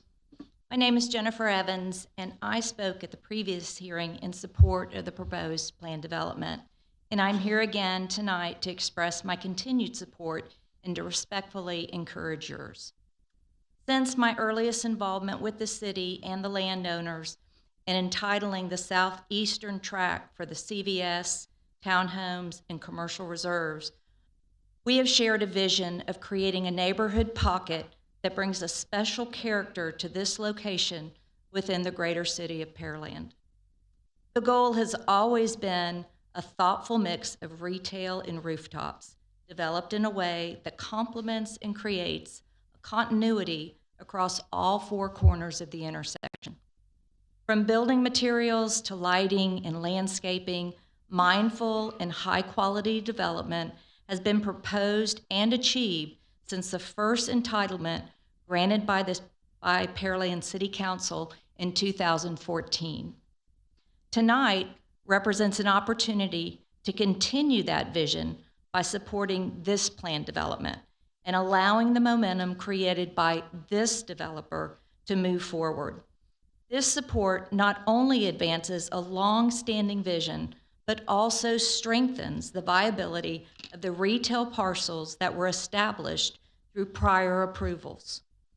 Commercial development requires a critical mass of rooftops and traffic to succeed. Development that ultimately provides lifestyle conveniences and enhancements for surrounding neighborhoods to the north, south, east, and west of this Magnolia location.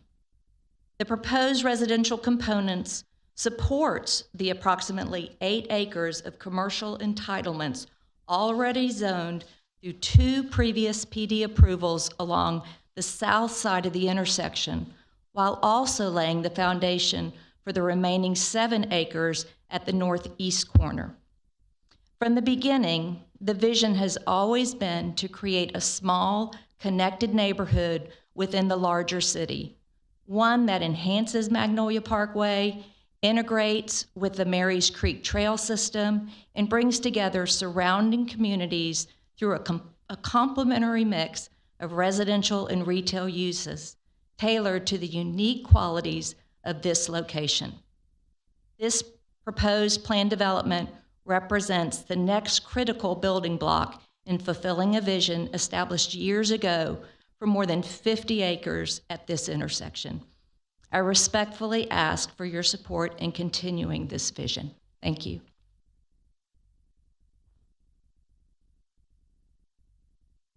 Thank you, ma'am. Ms. Bullard? And then Mr. Baldy, and then Melissa McCain? Still here? I'm Marilyn Bullard, and thank you, City Council and Mayor, for letting me speak. I'm in favor of Phase 2 of the Delta, and I'll tell you why. Number one, my family moved here in 1954. I graduated from Pearland High School, went to college, came back, taught for 30 years. Do I love Pearland? Yes, I am probably the biggest fan of Pearland, Texas. And that's what makes me want to speak out, because I feel this passion. I think the city leaders over the years have seen this town grow and boom, all basically because of our leaders. And y'all have done it, and I have to thank you for that, because we are ranked number 3rd in the nation as best place to live in the U.S. News and World. But guess what? We're ranked number 1 in Texas for the best place to live. Do you think that we're not going to have people coming our way? You bet we are. If we're the best, people want to go where the best is. And if we don't have housing for these younger people that are coming out of school, that are teachers, nurses, doctors, career people, it's all there. 288 takes them right to the medical center, right to downtown. How fabulous is that?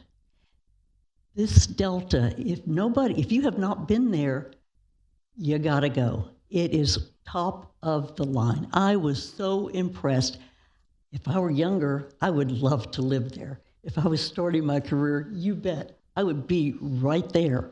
In fact, I could live there and play like I'm young. But in the meantime, I feel we have to have a place for these people to live affordable, upscale living that you would be proud to take your new friend over to see your place of living. It's a dynamite place, and I think and I wish that y'all would see it my way, because it's what we need in our town. Thank you very much.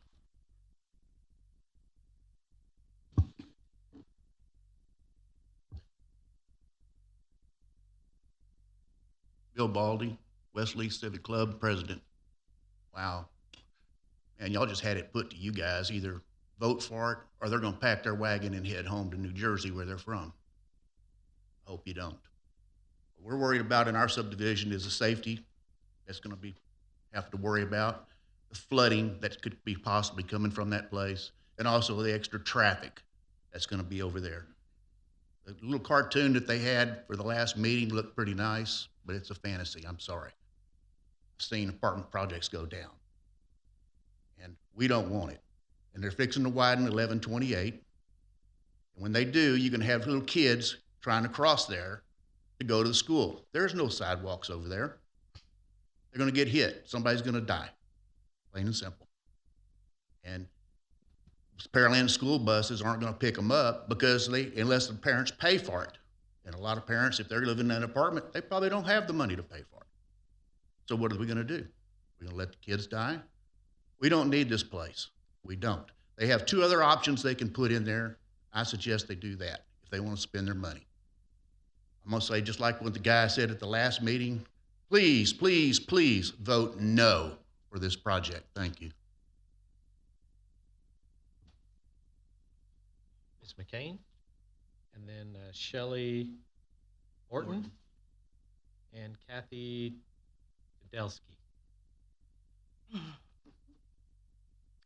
Hello, my name is Melissa McCain, and I am speaking in opposition to the proposal.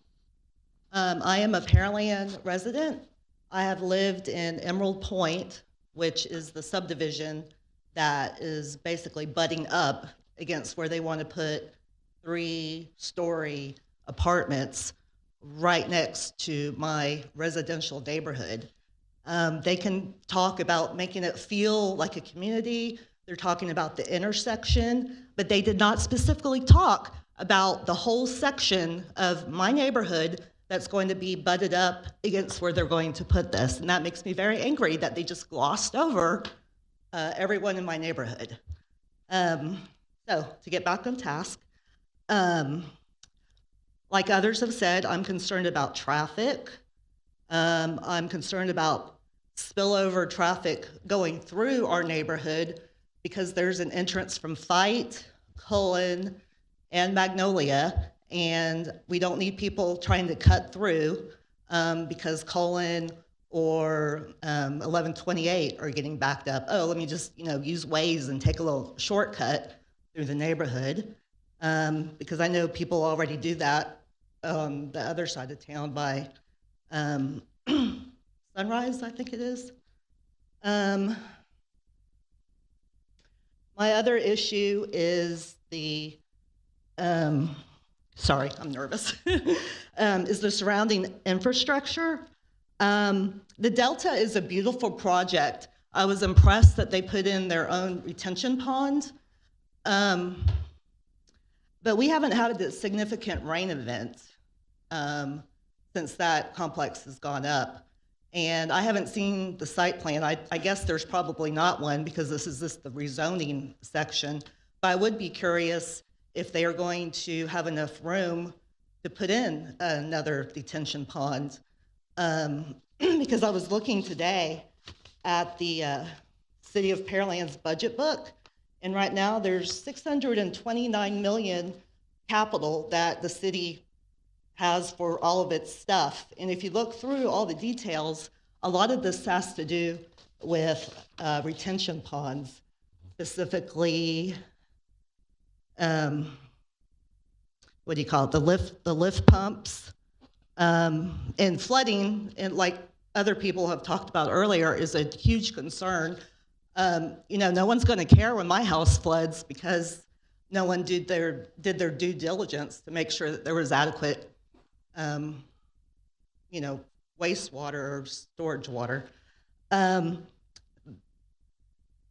So that's all. I just wanted to say that I love my city. I think y'all do a great job of keeping the vision. This little complex, you know, in this little green area, it does not look like the vision of Pearland to me. So thank you.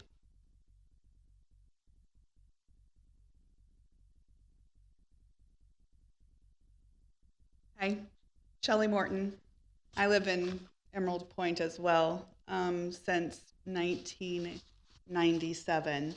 And I just found out about this. I realize that this is the second and final meeting, but I just found out about it through our little Pearland Impact newspaper that I received on Friday.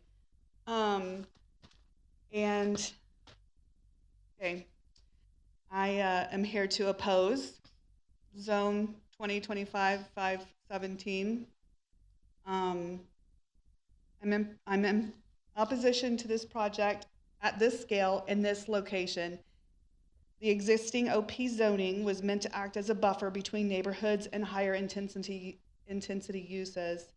Rezoning it to allow dense apartments removes that buffer entirely and sends a message that zoning near established neighborhoods is not reliable. 315 units is a major development.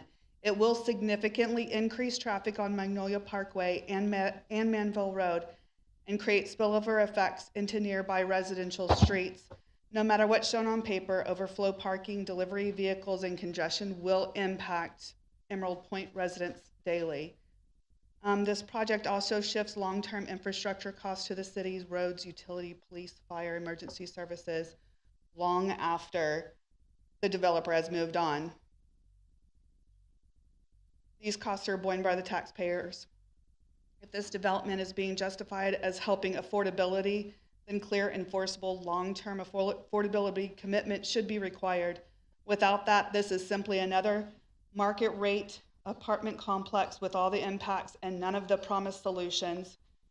We just recently had the drainage ditches on Mary's Creek dug out. This will certainly negate that effort. Finally, this proposal cannot be viewed in isolation. Magnolia Parkway has already absorbed significant growth. The Delta, the new apartment complex with 358 units, which just opened last year, located directly across the street from this current proposal. Residents live with the cumulative impact, even when projects are approved one at a time. And I also do believe that this is like the gentleman was saying before, this is a risk for the increased risk to the children who live in both of these apartments. They will have to cross over a high traffic area, first of all, just to get over Magnolia and 1128. And then there's not a continuous sidewalk to Barry Miller. There's literally a middle school and a junior high that's within walking distance of these that they will have to go to. So thank you. I know. All right, Kathy Tildesky, and then Lori Hollinger and Catherine Lees.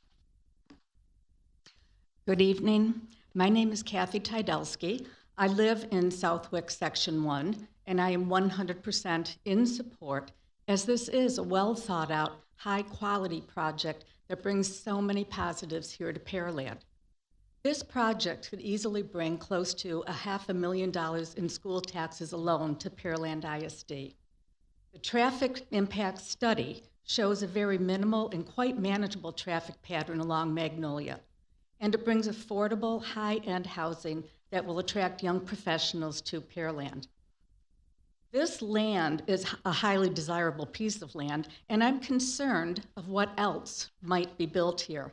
In the past, there was talk of a hospital, a medical building, or perhaps an office building, and none of those options would enhance what is essentially a residential area. But what scares me even more is Senate Bill 840, which passed last May and has been signed into law by Governor Greg Abbott.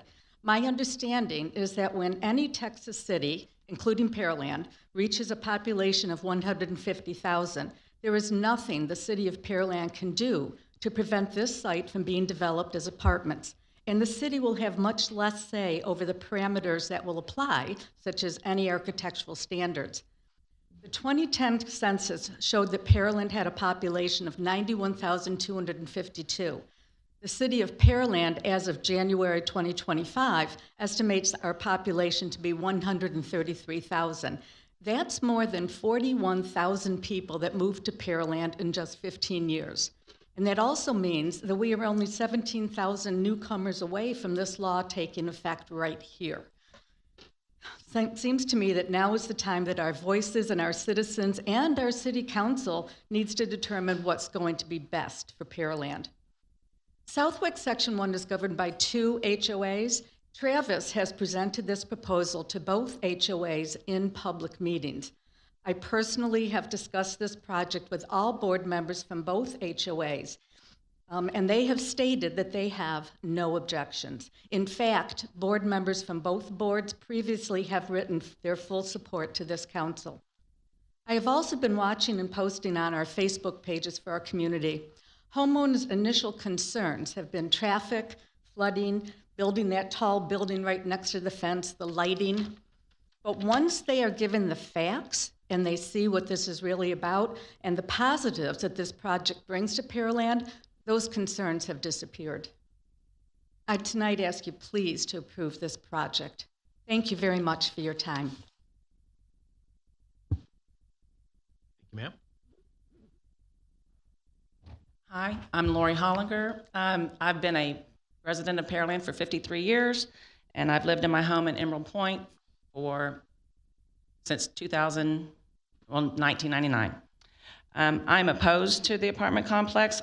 My house butts up to the back of that property, and I am concerned about flooding. I'm concerned about light pollution, noise pollution, and traffic. Right now, it used to be going down Magnolia Road to 288 was pretty easy to get down there. It is getting harder and harder. More traffic is being built up, and I'm afraid with 315 more apartment units that we will have even more traffic. I'm also concerned about the students going to Barry Miller and Rogers and how they would have to cross that or pay for their busing. Some families can afford that, some cannot. So I am concerned about that as well. And of course, property values. If I try to sell my house, you open my door, you're going to see the apartments. I'm afraid that I'm going to lose value on my home when I try to sell it, and so I'm very concerned about that as well. I just wanted to make myself known and tell you how I felt about this, and I do oppose this project. Thank you. Ms. Catherine Lees, are you still here? Oh, there she is. All right. Hi, my name is Catherine Lees. I live in Emerald Point. I say I'm opposed to it. I honestly want more info that they know. You know, I've done this once. I'm from New Jersey originally. I'm here less than 2 years. I've seen the Delta built straight away when I first moved in. There's another development down the road on Cullen that's moving in. Now they're planning on this. Is it, you've got the water issue. Is there more water being pulled on these? You got 315 units going in. You talk about water, you talk about sewer, then you talk about if they have children, do they go to the schools? Now you're adding more children in schools. Are the schools going to be overpopulated? They're all pulling on the electric grid. Is it built up to sustain all that? It's just all the extra little things that you're putting in before you build this. I wasn't here for the first meeting. I wasn't aware of it. This came up, something was posted, and I happened to see it just on Friday. Otherwise, I knew nothing about it. There was no sign on that piece of property until just recently, because I pass it every day. That's all. I just wanted more information. Did they take all that into consideration? You're putting another huge set of units across the street from one that's already been built. And again, the traffic, it is hard to get out on there. I try to figure out which way I want to go when I leave my development. Based on the time of day. Again, I love it. I think it's great here. I'm here less than 2 years. I plan on staying. But in the meantime, you're building all these big pieces, like the developments with homes is great, but now you want to add something next to it that's bigger. And is it, again, water, sewer, the electric grid? I wasn't here when that happened. You know, you had a freeze, the grid was overused and everything shut down. I have family members that were here. Will it sustain that? You know? Thank you. I appreciate your time. Again, this is my first meeting. I hope to come back again. Thank you for listening. Thank you, ma'am. That's everybody. That's it. All right. Sounds good. We'll go to staff report real quick.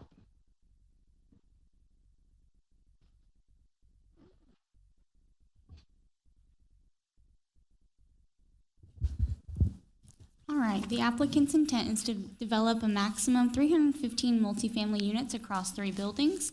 Proposed amenities include a clubhouse, pool with outdoor grills, a dog park, pocket park, a sidewalk along the east side of the detention pond on the site, and the proposed base zoning of this planned development is multiple family district.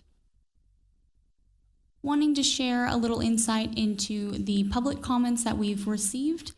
Before, during, and after the Planning and Zoning Commission meeting on December 1st, we received 3 written comments in support, as well as 1 speaker in support and 1 person against. And then before, during, and after the first reading of the City Council on December 15th, we had 5 written comments in support, 5 against, along with 4 speakers in favor at the meeting and 5 in opposition. And then for total, we have received 10 comments in support and 123 against. Today, staff received 2 written comments in support and 118 in opposition.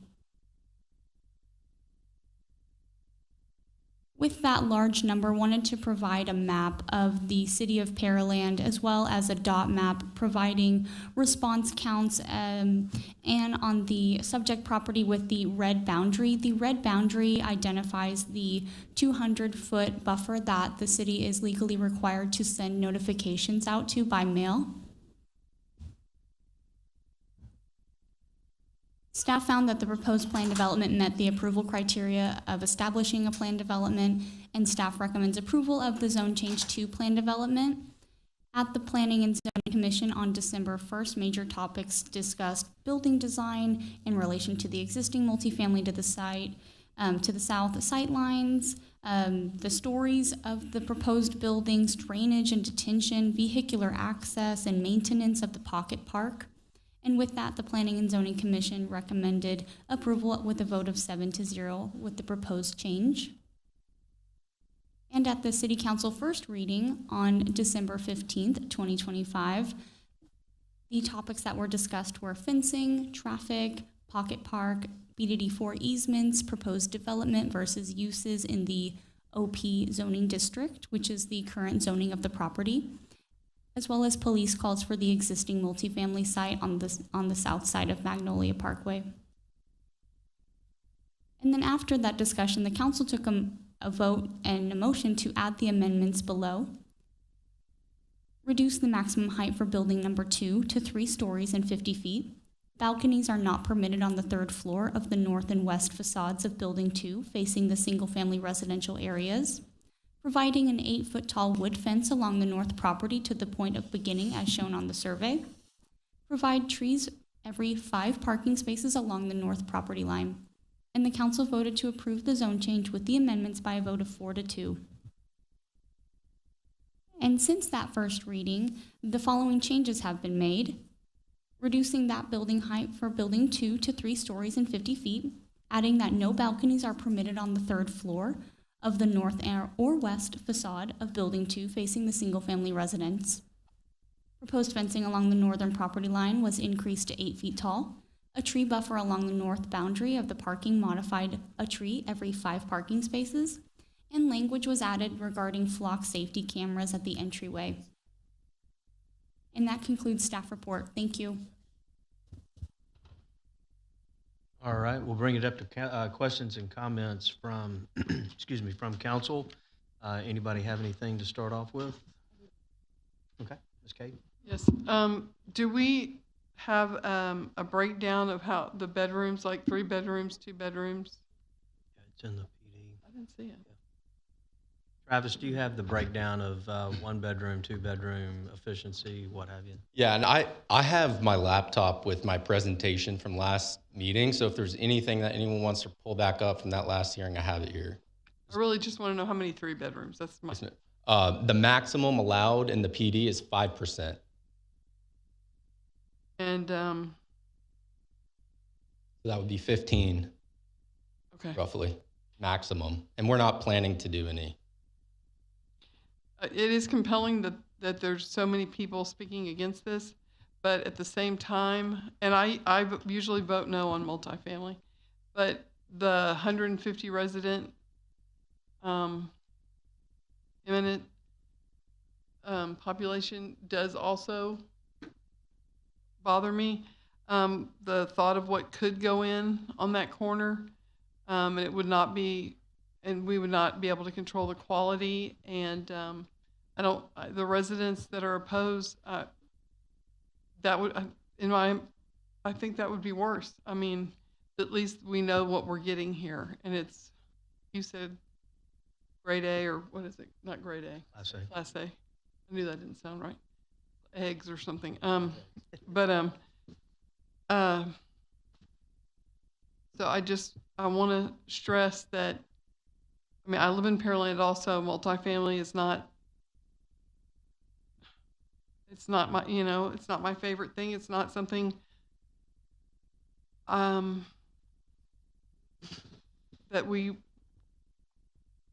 any of us really love, I don't guess, but if it's going to happen once we reach 150,000 with no control, I think it might be better to do it like this. That's all. Thank you, Mayor. Mayor Pro Tem?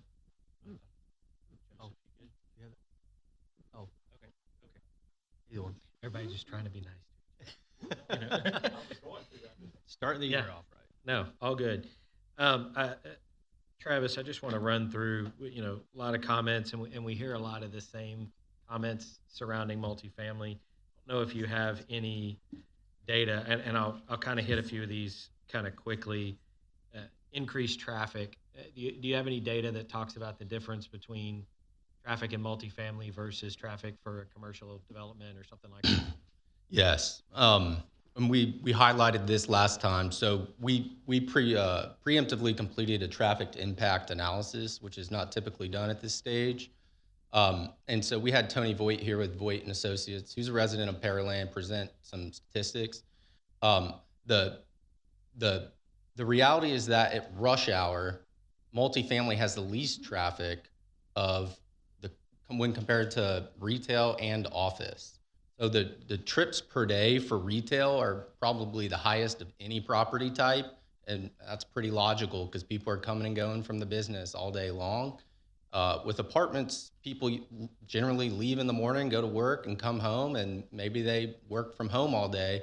And so, we actually did a calculation of what trips are actually being generated at the Delta Pearland. And it was half of what the ITE manual, which is a standard that professional traffic engineers use. It was half the amount of traffic that trip manual would have guessed and estimated that the property would have produced. So this chart here is a comparison. I don't know how detailed of a response you were looking for, but. No, that's okay. I forgot you guys had this in your last one, so I appreciate that. Few of our residents have mentioned they haven't seen this before until tonight. Mm-hmm. So can you talk a little bit about your drainage plan, how you're handling stormwater, all that kind of stuff? Absolutely. So at the first project across the street, we might have built the biggest detention pond in the city of Pearland. It holds 23 acre-feet of water. It has 10 feet deep cast-in-place concrete walls. I might have a photo of it in here. Let's see.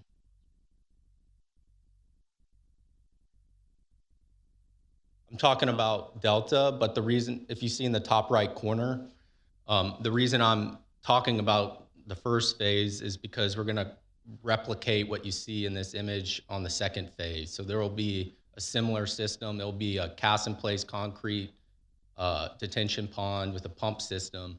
And in fact, in rain events, we actually think we've added capacity to BDD4. We actually think water is backflowing into our pond before we are outflowing into theirs. So, I mean, we think the standard and the engineering criteria is more than adequate just based on what we're seeing during rain events at this property. Okay. Another thing you brought up at the previous presentation was how you're handling bus pickup and drop off. Yes, sir. And that's an issue that's been mentioned as well. So can you speak to that?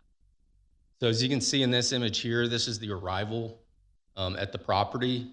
And if you look closely, you can see a little bench here.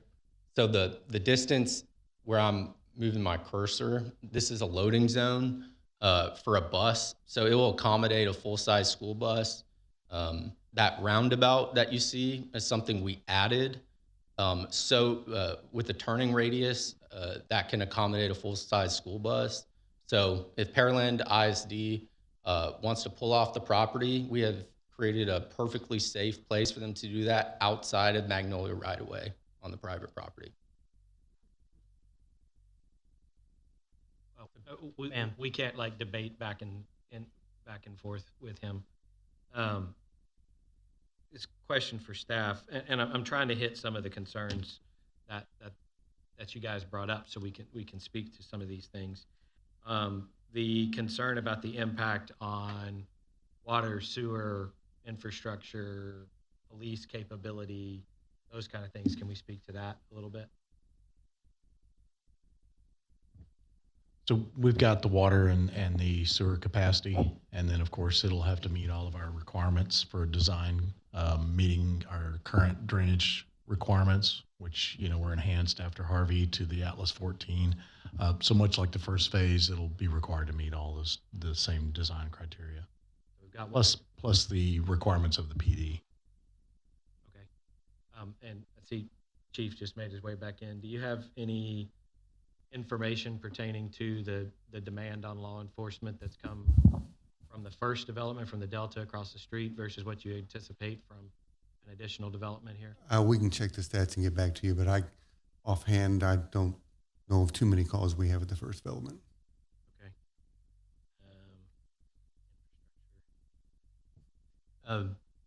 Travis, when we're talking about this, let's talk about, you mentioned the lighting. I mean, some of it was spillage of lighting. Let's also talk about where the buildings are located on the property versus the homes to the west. Absolutely. And orient it, yeah. Yeah, I think starting with the aerial site plan would be most helpful, and we'll go back to the lighting. So this is an aerial image of the project. The current zoning is office and professional. There is only a 30-foot setback in that zoning that applies to this land. So theoretically, tomorrow, a developer could come show up and want to do a Class B office park, and they could put the office building 30 feet from the property line to the west, adjacent to Southwick. So we don't think that's desirable, putting ourselves in their shoes. What we did is we created a 275-foot buffer on this line here, set off from building number 3, and 300-foot buffer, 350-foot buffer here at building 2. So a football field can fit between the fence line and our property, essentially, to the west. And then to the north, the setback was increased to 90 feet. And I have profile views to show that. Yep, so this is the image to the west, and you can see the line of sight and the P&Z 3-to-1 slope rule. We're well within that. We have a tree buffer, as you can see here, obstructing a line of sight, and that gray box in the middle is what someone could do currently as it stands today. So this is a dramatic improvement of privacy and intrusion to the neighborhood. And to the north, this is the same exhibit, but to the north, showing the 90-foot setback, and we're still within the P&Z 3-to-1 rule. Lighting, we suggested preemptively as well on this topic to self-impose a dark sky ordinance. And so we crafted a provision which is used in other cities across the state and are using it and applying it in RPD. And so essentially what this is you're required to use lighting fixtures that do not emit light above the horizontal plane. So you can't have a bulb light emanating light in all directions. And we also have restrictions on how much light can protrude from the property line. And so there should essentially be no light pollution spilling into the neighboring properties.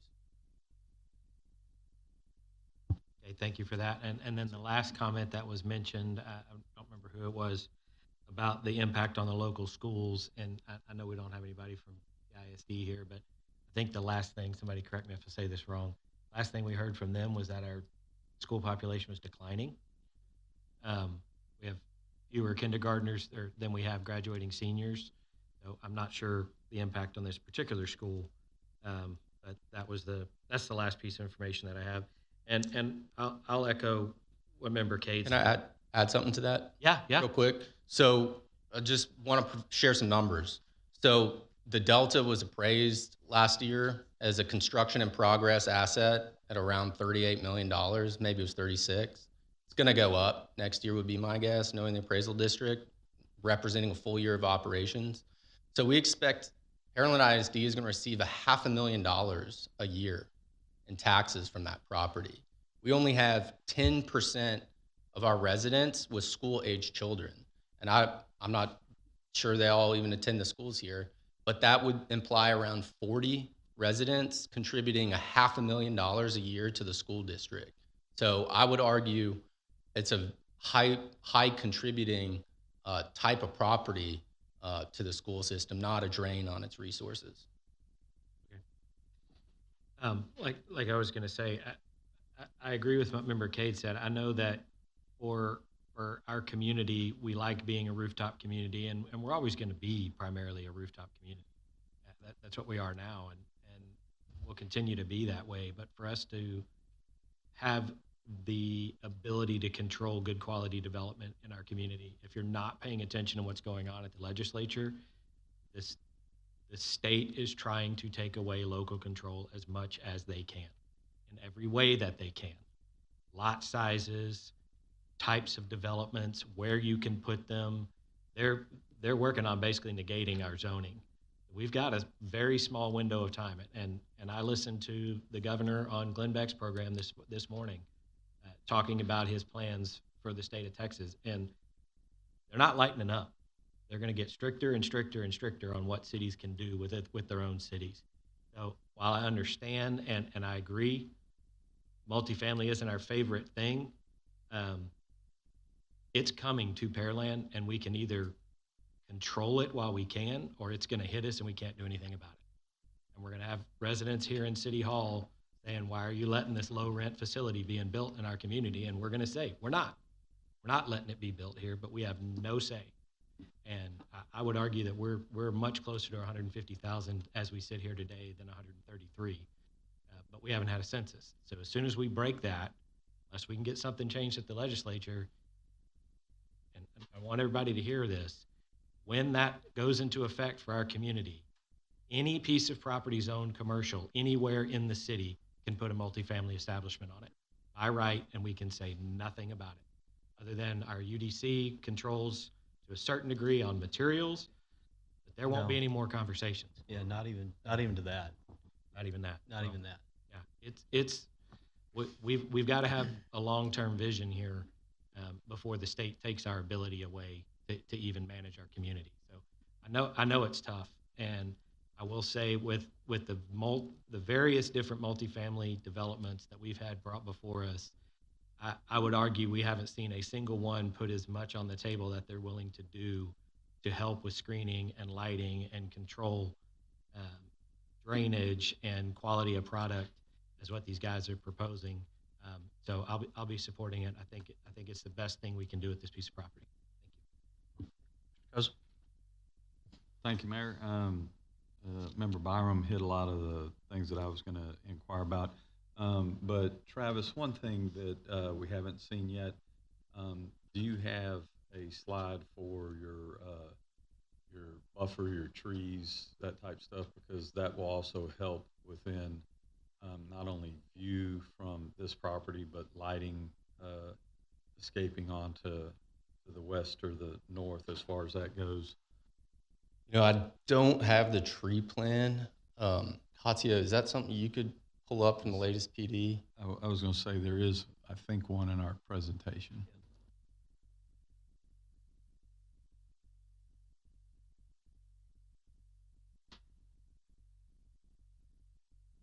I think it's page 40. You might have to stop sharing. Okay. Sorry. No problem. No problem. To unplug it. Oh, there it is.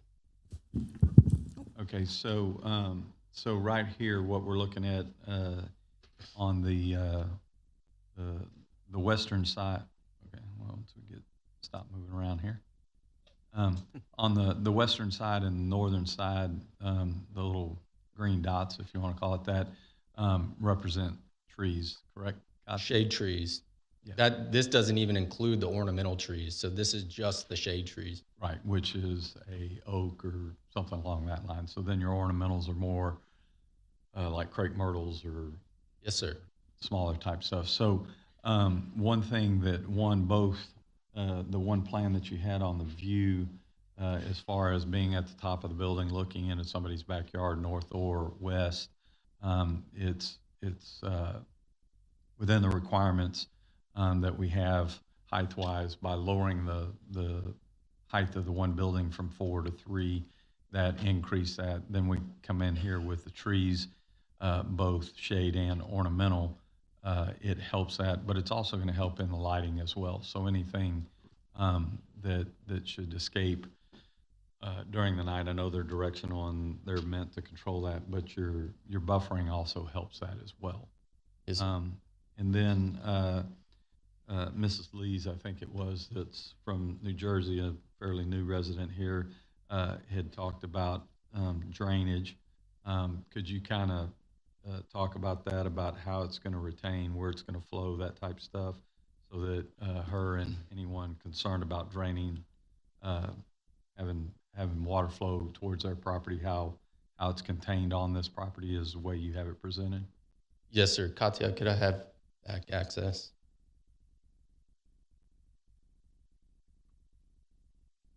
So if you see the dark green, this is a detention pond with cast in place concrete walls, essentially a sunken swimming pool. And then the green buffer to the left is about a 60-foot wide easement that we're going to be granting to BDD4. And that's currently a ditch today. And we talked about this a long time ago, but they don't actually even have easement rights to this right now. And so one thing BDD4 is going to get out of all of this is clear title on their rights to use this ditch. So we're actually helping with the drainage regionally. Once we grant them that easement, they'll have the ability to widen the ditch that's there, which flows south underneath Magnolia and into Mary's Creek, which you can't quite see here, but it's basically at the bottom of the screen. So every drop of water will be self-contained in our detention facilities. All right. All right. Thank you. That has what I All right. wanted to ask. Ms. Chavaria? Thank you, Mayor. And Travis, I do want to thank you for your presentation and for all of your work on this project.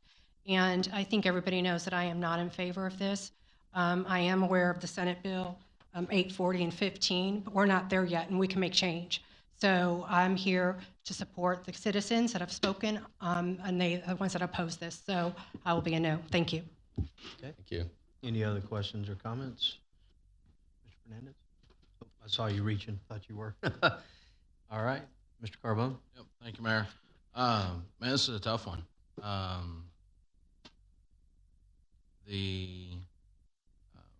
With Senate Bill 840 right around the corner,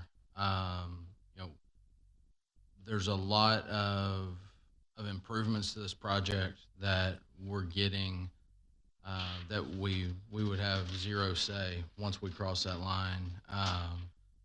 If this does stay undeveloped, or it could go office professional by right, and we wouldn't get the same level of improvements. One thing that has come out, and we've talked about this, we're going through a UDC rewrite, and so it kind of outlines these processes and notification. And this is what the fourth time we've seen y'all here, and y'all make improvements every time, but the public notification doesn't happen until the first reading. And so that's one of the things we've talked about, is moving that public notification up to the first workshop, to get everybody engaged. Because yeah, if you learned about this on Friday and you show up and you don't know the 4 or 5 iterations that we've gone through, and negotiations or concessions that were made back and forth.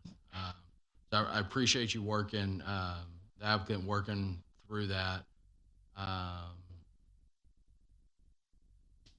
Make sure I hit all my points.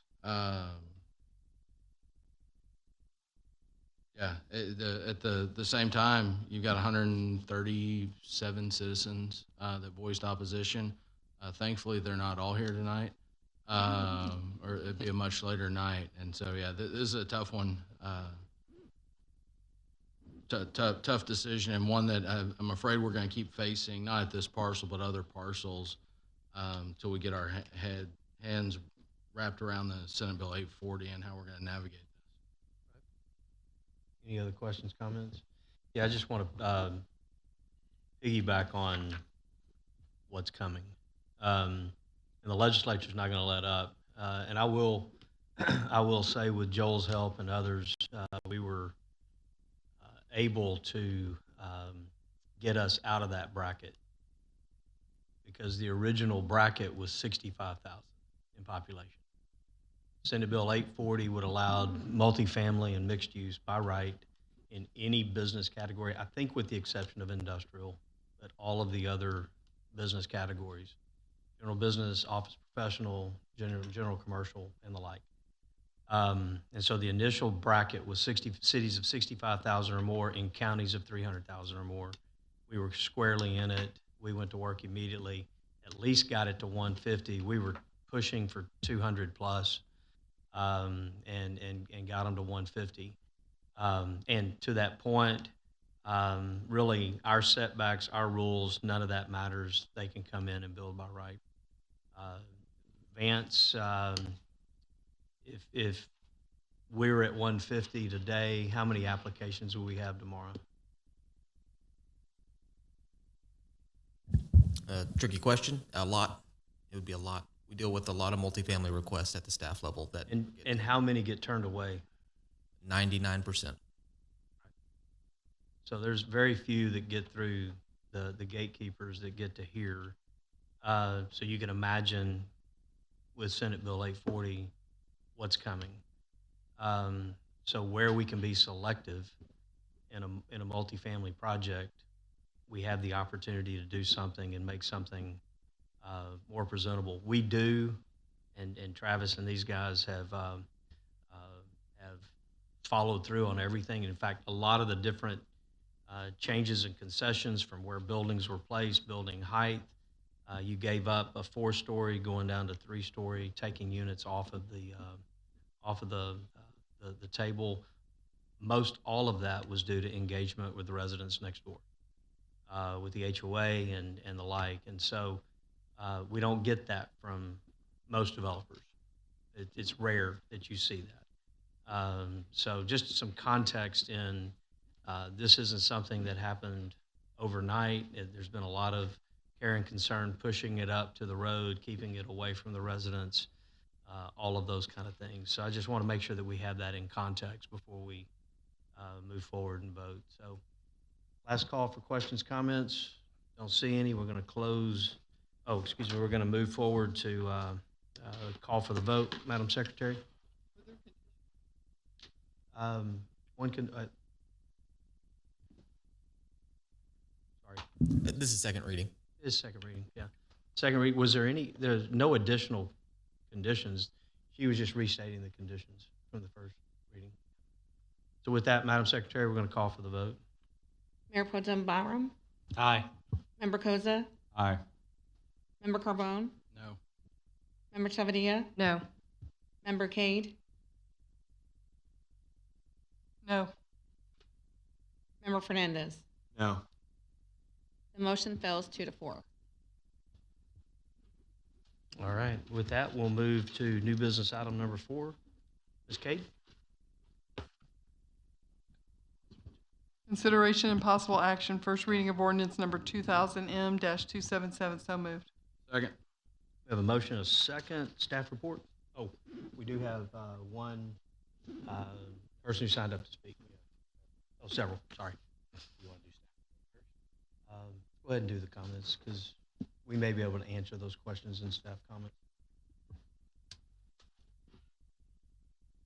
Mr. Barraza? Well, both of you are signed up. So both If you of want can to head up there. if you want to both head that way, then Yep. you can be queued up and ready to go. And then Gary Wood will be after them.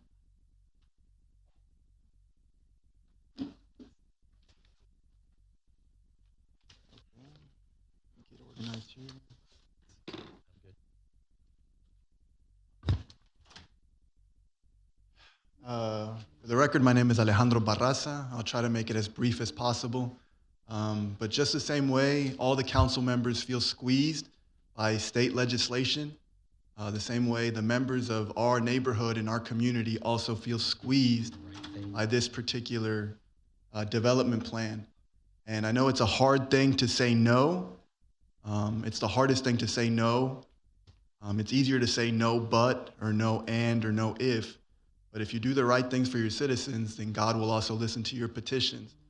So I'm not here by myself. Since the last meeting, I've gotten 50 signatures, all opposed to the current development plan. The major concern is flooding. So right now, everybody is looking at the zoning as an issue of going from general commercial to PD or M1 or whatever it is, but the land doesn't know that it's zoned as C, as PC or G, whatever. It doesn't know it's zoned as that. Right now, it's agricultural land. The way flooding works is the soil is the one that absorbs the water. So last time we were here, they had a graphic that was nothing but red arrows, and they erroneously told us that the water has no place to go. But subsurface flow is the slowest flow that there is. And that's actually what's protecting the neighborhood now. Hanover has purchased a development. Hanover is a family development, and they have only 19 projects. If they were only to know that the property is not good, when they surveyed the land, they found a fault on the land. Wisdom is vindicated by her children, right? We're counting our chickens before they're made. Without Knapp Road being expanded, we can't, there's too much. 37 is what's required. 37 is 3 lanes. They didn't explain how many lanes that was. That's 3 lanes, it's not 4 lanes. How big, those things are 53. I've worked on those trailers, they're 53 feet. That's what they're zoned. How is it gonna fit? It doesn't fit on Knapp Road. The main concern is flooding though, and I have research here if people take care to look at it. I don't know if Raj can answer questions, because right now the land is agricultural, it's green. There's no concrete there. We don't know what will happen. Well, we do know if you look at the research. We do know what will happen if you build nothing but concrete on that place. It creates a burden. Detention ponds are not God. They cannot hold back the water. They're not Moses. They only can do what they're zoned to do. There's water underneath. There's water above.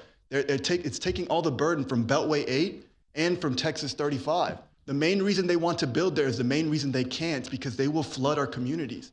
And I know it's a difficult thing to say no, but you have to take into consideration, man, these are 50 signatures. I thank God you just have to do the right thing. And sometimes the right thing doesn't always get the praise, but the right thing for the community is what we're here for. Thank you.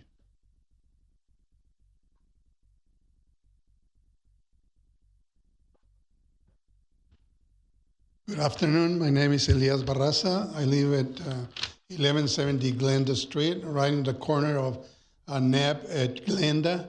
It's right behind the proposed building that they're trying to set up there. We bought our property in 1977, and we finally could build our home there in 2001. Thanks for Mona. She gave us the permit to build there in 2001. And we've been through several floodings. Alice, Allison, Katrina, and worst of all, Harvey. Our neighborhood is named Clear Creek Estates, and it's classified as flood zone already. And anything that it would worsen the flooding in our community is going to impact badly there. And the other thing is traffic. Our neighborhood, it doesn't have any sidewalks, and the only sidewalk that we have, it's thanks to Pearland. They built it all along the Knapp Street, and thank you for that because it helps a lot. But the traffic is another concern for all our people there in our community and the children also. So please take in consideration our point of view, and we thank you already for your support. Thank you very much.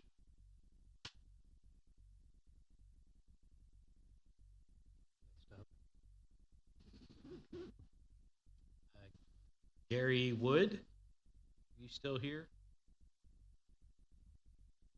Oh, I do not wish to speak, but he is opposed. Sorry about that.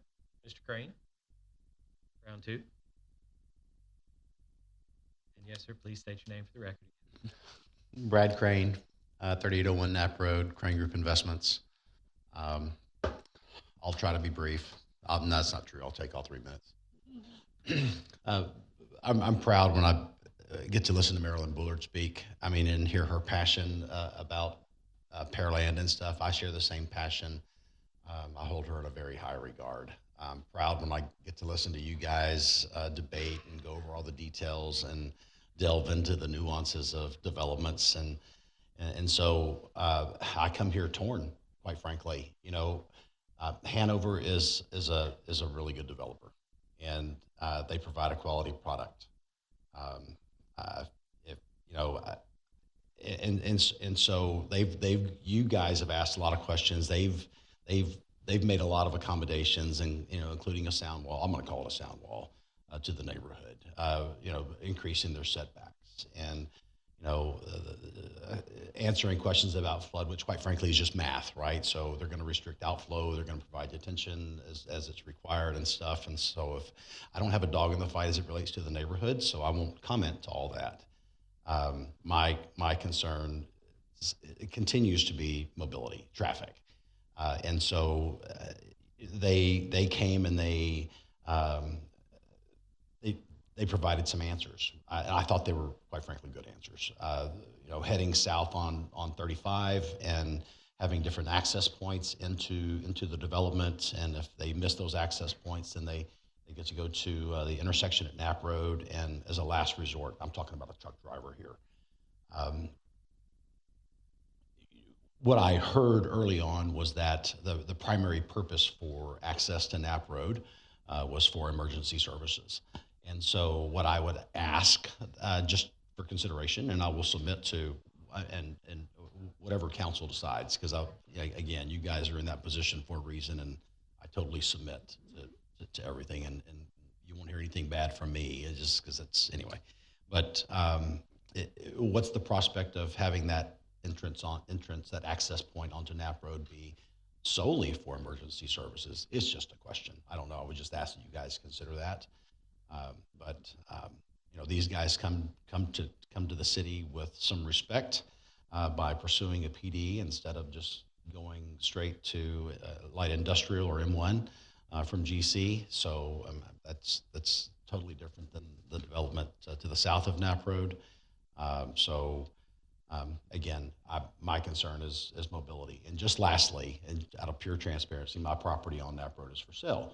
And so I have a dog in the fight for the moment because I own property, but it is for sale. And so I will just leave it with this, that I do have some interest in the property, and strangely, and I don't get it, from a medical for medical facility. So anyway, be that as it may. Thank you very much for your time, and thank you again for all that you do.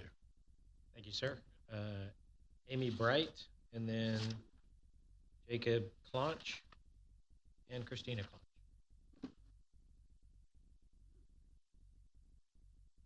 Looks like they may no longer be here. Been a long night. Okay. So, all right. Well, that is everybody then. All right, staff report.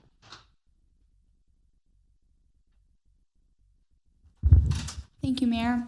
The applicant's intent is to develop the site with 2 buildings of approximately 304,700 square feet of light industrial space with the associated parking and infrastructure. The proposed base zoning in this plan development is light industrial M1. There was a public hearing at the November 17, 2025 City Council meeting, and the applicant was in attendance and provided a presentation. There were 8 members of the public that spoke about the request, focusing on heavy traffic, the condition of Knapp Road, and the proposed project with the adjacency of residential neighborhoods. And following that discussion, the City Council voted 7-0 to postpone the request to allow the applicant and members of the adjoining neighborhood to discuss the concerns that were brought up at that meeting. We have received 5 written comments in opposition to the request.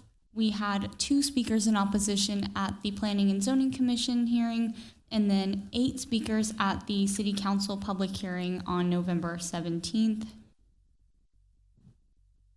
On the right side of the screen is an aerial of the property along with the zoning layer of GC. You can see that there is M1 across Main Street, and then R2 to the east of the site, GC to the south, and GC to the north. Surrounding land uses are residential, contractor's office, office warehouse, auto repair, convenience store with gasoline sales, and some undeveloped land. Future land use map has this area designated as the manufacturing and warehouse place type. And following the November 17th City Council meeting, the applicant had an open house with the neighborhood to discuss what was discussed at that public hearing on December 16th, 2025, and revised materials were provided that included the following changes. 1, increase the minimum rear or side yard adjacent to a residential district from 120 feet with no masonry wall to 160 feet with a masonry wall. 2, increase the landscape buffer along the single-family lots not adjacent to the floodway from 30 feet to 60 feet. 3, added a 10-foot masonry wall within the buffer area for lots not adjacent to the floodway. 4, increase the distance from 120 feet to 160 feet or when an overhead door may face the residential district. 5, a landscape buffer and wall extended closer to Knapp Road than prior. 6, require full shielding of all light fixtures within 160-foot setback adjacent to the single-family residence. And 7, add monument signage locations along North Main Street to identify the proposed primary entrance.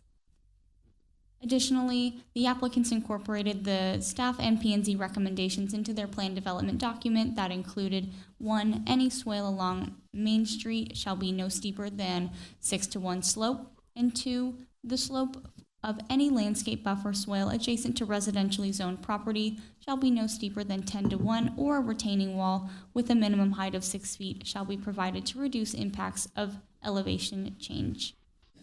Next few slides are the applicant's updated drawings. Happy to look into this further with some of your questions if you have any. Here's some architectural drawings,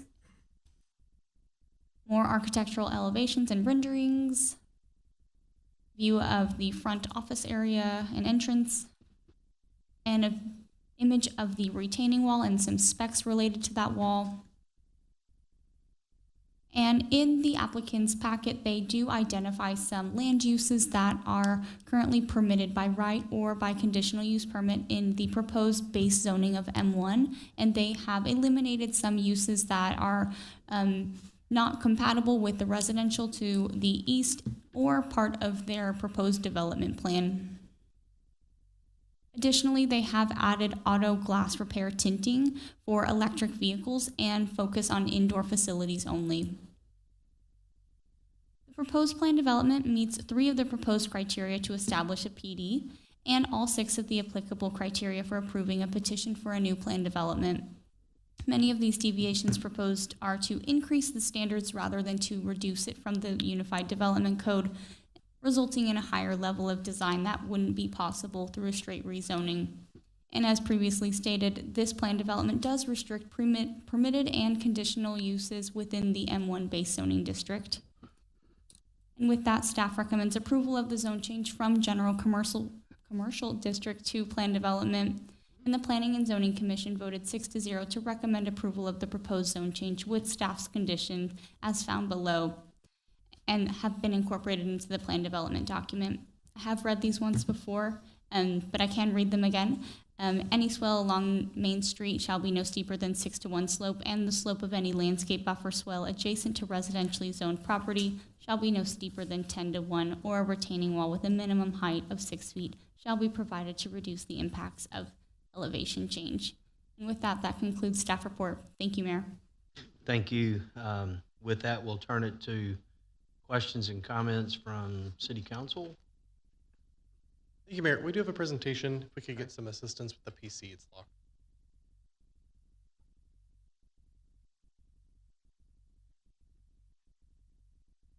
Put it back on the table from last time. Well,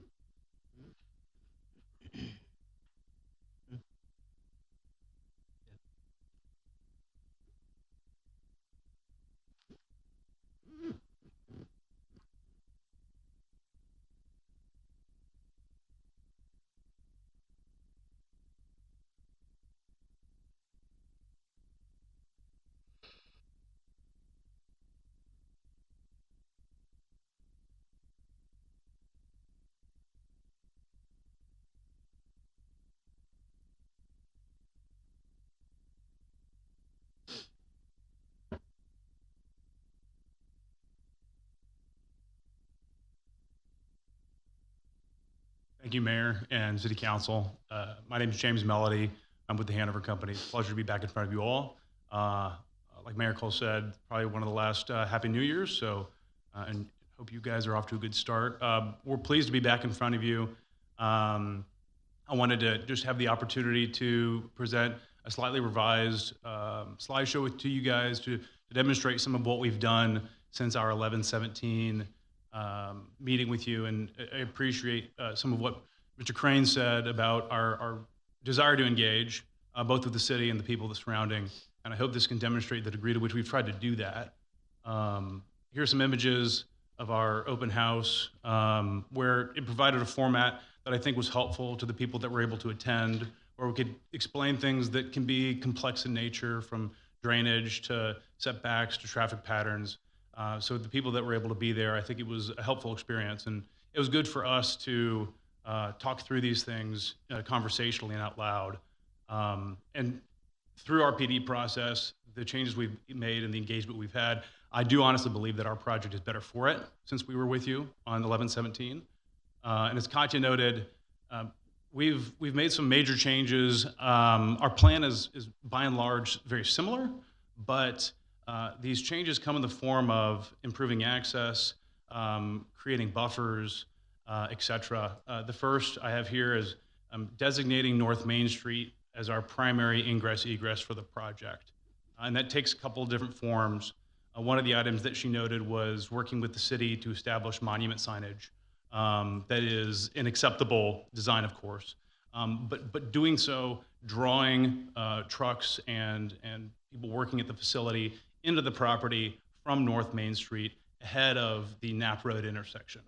And I have a slide here on our circulation, which it's a bit crowded, this image is, but these yellow circles represent driveways into the property. The northernmost is a right in, right out driveway. That may go away due to the proximity to the Bell Bottom facility to the north. But the lower two, the middle and the lowest one, represent full movement access points, allowing left-hand turns for southbound trucks into our property. Those are protected left-hand turns. And the southernmost of those is the result of conversations with TxDOT and the recognition that the current left-hand turn lane that feeds into the Knapp Road intersection, there's a 550-foot long median, very, very long. And TxDOT agreed with our assessment that we can abbreviate that median and provide roughly 200 linear feet of storage and a protected left-hand turn into our property at that southwestern or bottom left-hand entry point. The idea being that truck flow will move southbound from the Beltway and have an opportunity to turn at the center of our site, have an opportunity to turn in at the bottom of our site, and have a third opportunity leveraging Knapp Road as a secondary access point. And alluding to what Mr. Crane said earlier, from our perspective, we look to the city for guidance on whether or not Knapp Road should be improved, will be improved. Our project can exist one way or the other. It's certainly improved by emergency vehicle access occurring on Knapp Road and having call it an overflow secondary access point. But these conversations and these improvements to our circulations and access create a resilient project that can exist in any event. Going back to our front slide, one of the other things that I think is really important that we've done is we've added a 700-foot long, 10-foot tall screen wall along the eastern property line of the project against the residential property. And that'll be set off from the property line to allow for trees and shrubs to be planted between the property line and that wall that can be maintained by Hanover. That'll create an adjacency that is not immediate, that is amenitized with live plants and trees, but also create a sense of privacy and distance from our eventual project. And all of this is summarizing a lot of what Katya said, but further moving our driveway that hits Knapp Road a little bit westward so that it can accommodate that enhanced buffer and that screen wall. This notes primarily our differences between the GC zoning currently in effect today and the PD revised that we are in front of you today with. The two most notable items are the setback to residential as it is today within GC is a 25-foot building setback. Ours is a 160-foot building setback. And our required buffers without any changes today in GC are 30-foot without any sort of wall, and we're improving that to 60-foot with a 10-foot wall, like I said, for over 700 linear feet. This is an example of that wall. We're actually building a almost identical wall in North Houston right now. So we have pricing and contacts within this. So it will look extraordinarily similar to what you're looking at on the screen. I've touched on the circulation and I'm happy to answer any questions on it. And then obviously within Pearland, floodplain stormwater management is a very hot button item. We're happy to address it here. This is an aerial of the FEMA floodplain map that is overlaying this site and the surrounding property. This darker hashed area to the northeast is the floodway, which is the area through which a stream or creek through which water will flow during a 100-year storm event, and then the 100 and 500-year floodplains, respectively. This drainage pattern is similar to what we showed last time, showing water pancaking in to the property and flowing outward, sheet flowing as it is. In high storm events or high intensity storm events, the water does not have time to leach into the ground and flows outward under its own pressure. What we're doing here in our proposed drainage pattern is pulling that water inward through a series of underground drains and pipes, pulling it into our nearly 5-acre detention pond here in Green, and letting that water slowly move its way out of that pond toward existing infrastructure in North Main Street, 435. So what this does is takes a currently uncontrolled pattern of flow and controls it and leverages existing infrastructure to provide a better condition. Finally, just refreshing with some high quality building designs that we have for this project. And in summary, some of what I've described to you that is a benefit of this project is creating the stringent criteria that allows us to build, or rather compels us to build, a high quality project. We extensively limit the uses that can occur within the M1 zoning district. We implement Pearland's long range plans, including the 2040 plan and the corridor redevelopment plan, and then add a new economic driver to the city's tax base, provide jobs, and encourage investment from hopefully new or existing corporate tenants that will eventually occupy the building. So thank you very much for taking the time to listen to me. I know we've got a playoff game to hopefully watch the end of. All right, we may have some questions for you. Throw it open for questions, comments from City Council. Mr. Koza. Thank you, Mayor. Mr. Melody, I'd like to first say thank you very much for holding the open house, taking the feedback from the community that basically this will be next to. I feel that you've addressed concerns and done over and above what is called for.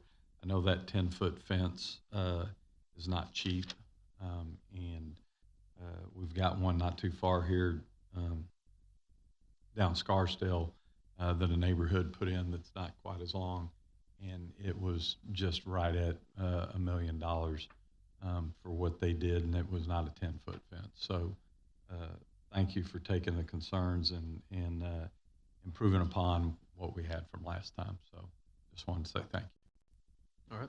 Any other questions, comments? Ms. Chavarria? Thank you, Mayor. I have a question for staff. Trent, are there any planned future drainage improvements to address the flooding in the neighborhood?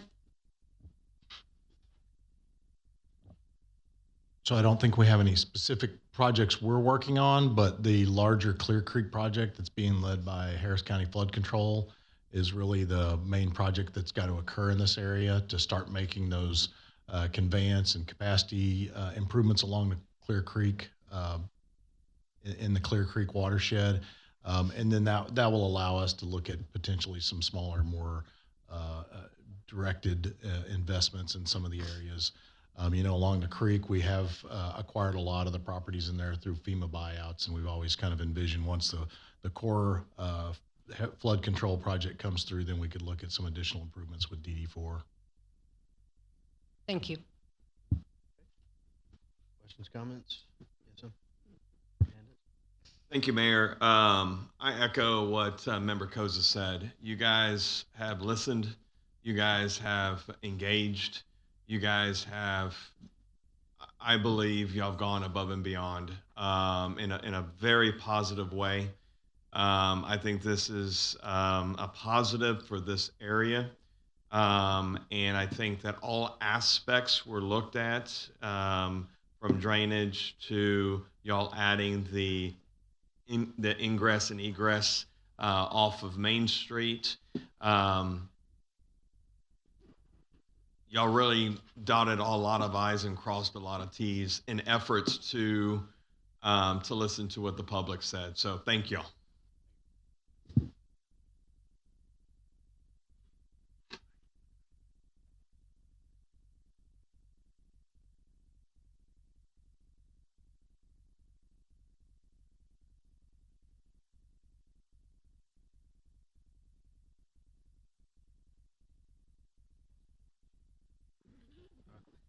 Any other questions, comments? Sorry, Mr. Carville. That's all right. Mr. Crane had some questions regards to emergency access only for that entrance off of Knapp. Is that feasible? Is there anything else we can do to limit access or the traffic on Knapp? It is feasible. Obviously, having that as a secondary access in case a truck misses the first two driveways is helpful for us, but we can't exist as an emergency access only driveway.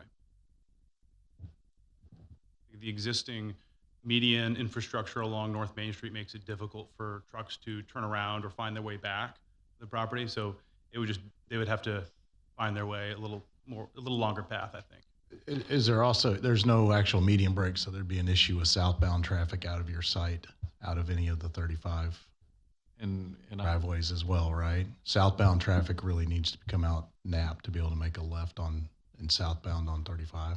Right. So we don't envision any material amount of southbound traffic exiting the property, given the Beltway 8 is going to be the primary to and fro from the site. It would be minimal. I just don't want you to get boxed into having that as an emergency only, and anybody that does need to go southbound can't. That's a good point. Is there any way to enforce this via the truck route? And so if it does become an issue, then we can put enforcement on it? So I think the way that we got legal here to actually confirm and maybe weigh in, but our truck route ordinance actually designates what routes trucks can travel on. It doesn't prohibit trucks on other roads, but it says they have to use these corridors. And if they're not on those corridors, they have to use the shortest, most expeditious route, basically to and from their facility. So I think if we had an issue with people coming out on Knapp and then going northbound on Main Street, we could potentially use it to tell them, no, you have to come out on Main if you're going northbound. If you're going southbound, obviously, that would be the quickest route. To follow one of the items Trent noted, being on the north side of the intersection, the trucks that are exiting going to the Beltway are far incentivized to exit onto North Main Street directly so that they don't have to wait at the light for a right-hand turn. They're behind somebody. Yeah, I think that makes sense with the truck routes. So if it does become a problem, we can have enforcement sit out there. So, and again, I'll echo, thanks for the open house. Thanks for being flexible. Yeah, I'm excited to see this development come. Yeah, I'll just reiterate what I said at the previous agenda item across the street. You know, the main concern is Knapp. Obviously, you guys have heard the main concern is Knapp. My biggest thing is not having stacking where you just have a fleet of 18-wheelers lining down Knapp Road. I mean, I understand it's going to be widened all the way down to the neighborhood, so you've got a little bit of runway, but you've still got businesses all up and down Knapp Road and other properties. So it's going to be on you guys to a certain degree, unless we're going to end up having to put our traffic enforcement people out there. We don't want to do that. But anything and everything you can do to keep vehicles off of Knapp as much as possible, I think is what you're hearing tonight. We agree, and multiple left-hand turns along North Main Street we think are going to do a lot. Trucks and their drivers are not they're not wanting to wait at a light if they don't have to. So we think that the incentive is there to take that first left-hand turn whenever it's available. And further on, the internal queuing of the property. This is a long driveway, north-south, and the 37-foot wide road will have its own central left-hand turn lane. So even if there is a truck waiting to take a left-hand turn, it's not going to impede traffic as traffic can pass on either side. So we think we've done something that is resilient in that way. Back to Mr. Koza. Thank you, Mayor. One thing that I was just kind of sidebarring with Member Carbone here. If a truck was to miss the middle entrance and then, of course, the southerly entrance and could not go down Knapp, my fear would be they'd keep going south, hit McCard, come back around, come down Old Alvin, and then back up the worst part of Knapp Road, but that's not been improved. So because once you've made it through that intersection, how do they get around? How do they turn back around to get to this facility? So I think, you know, having that improved Knapp Road and you know, wanting them to come in the middle and the south is the best. And if a third option is Knapp that's been improved, it's better than coming down to McCard, the next light, and coming back up, going down Old Alvin, and then back in the back way.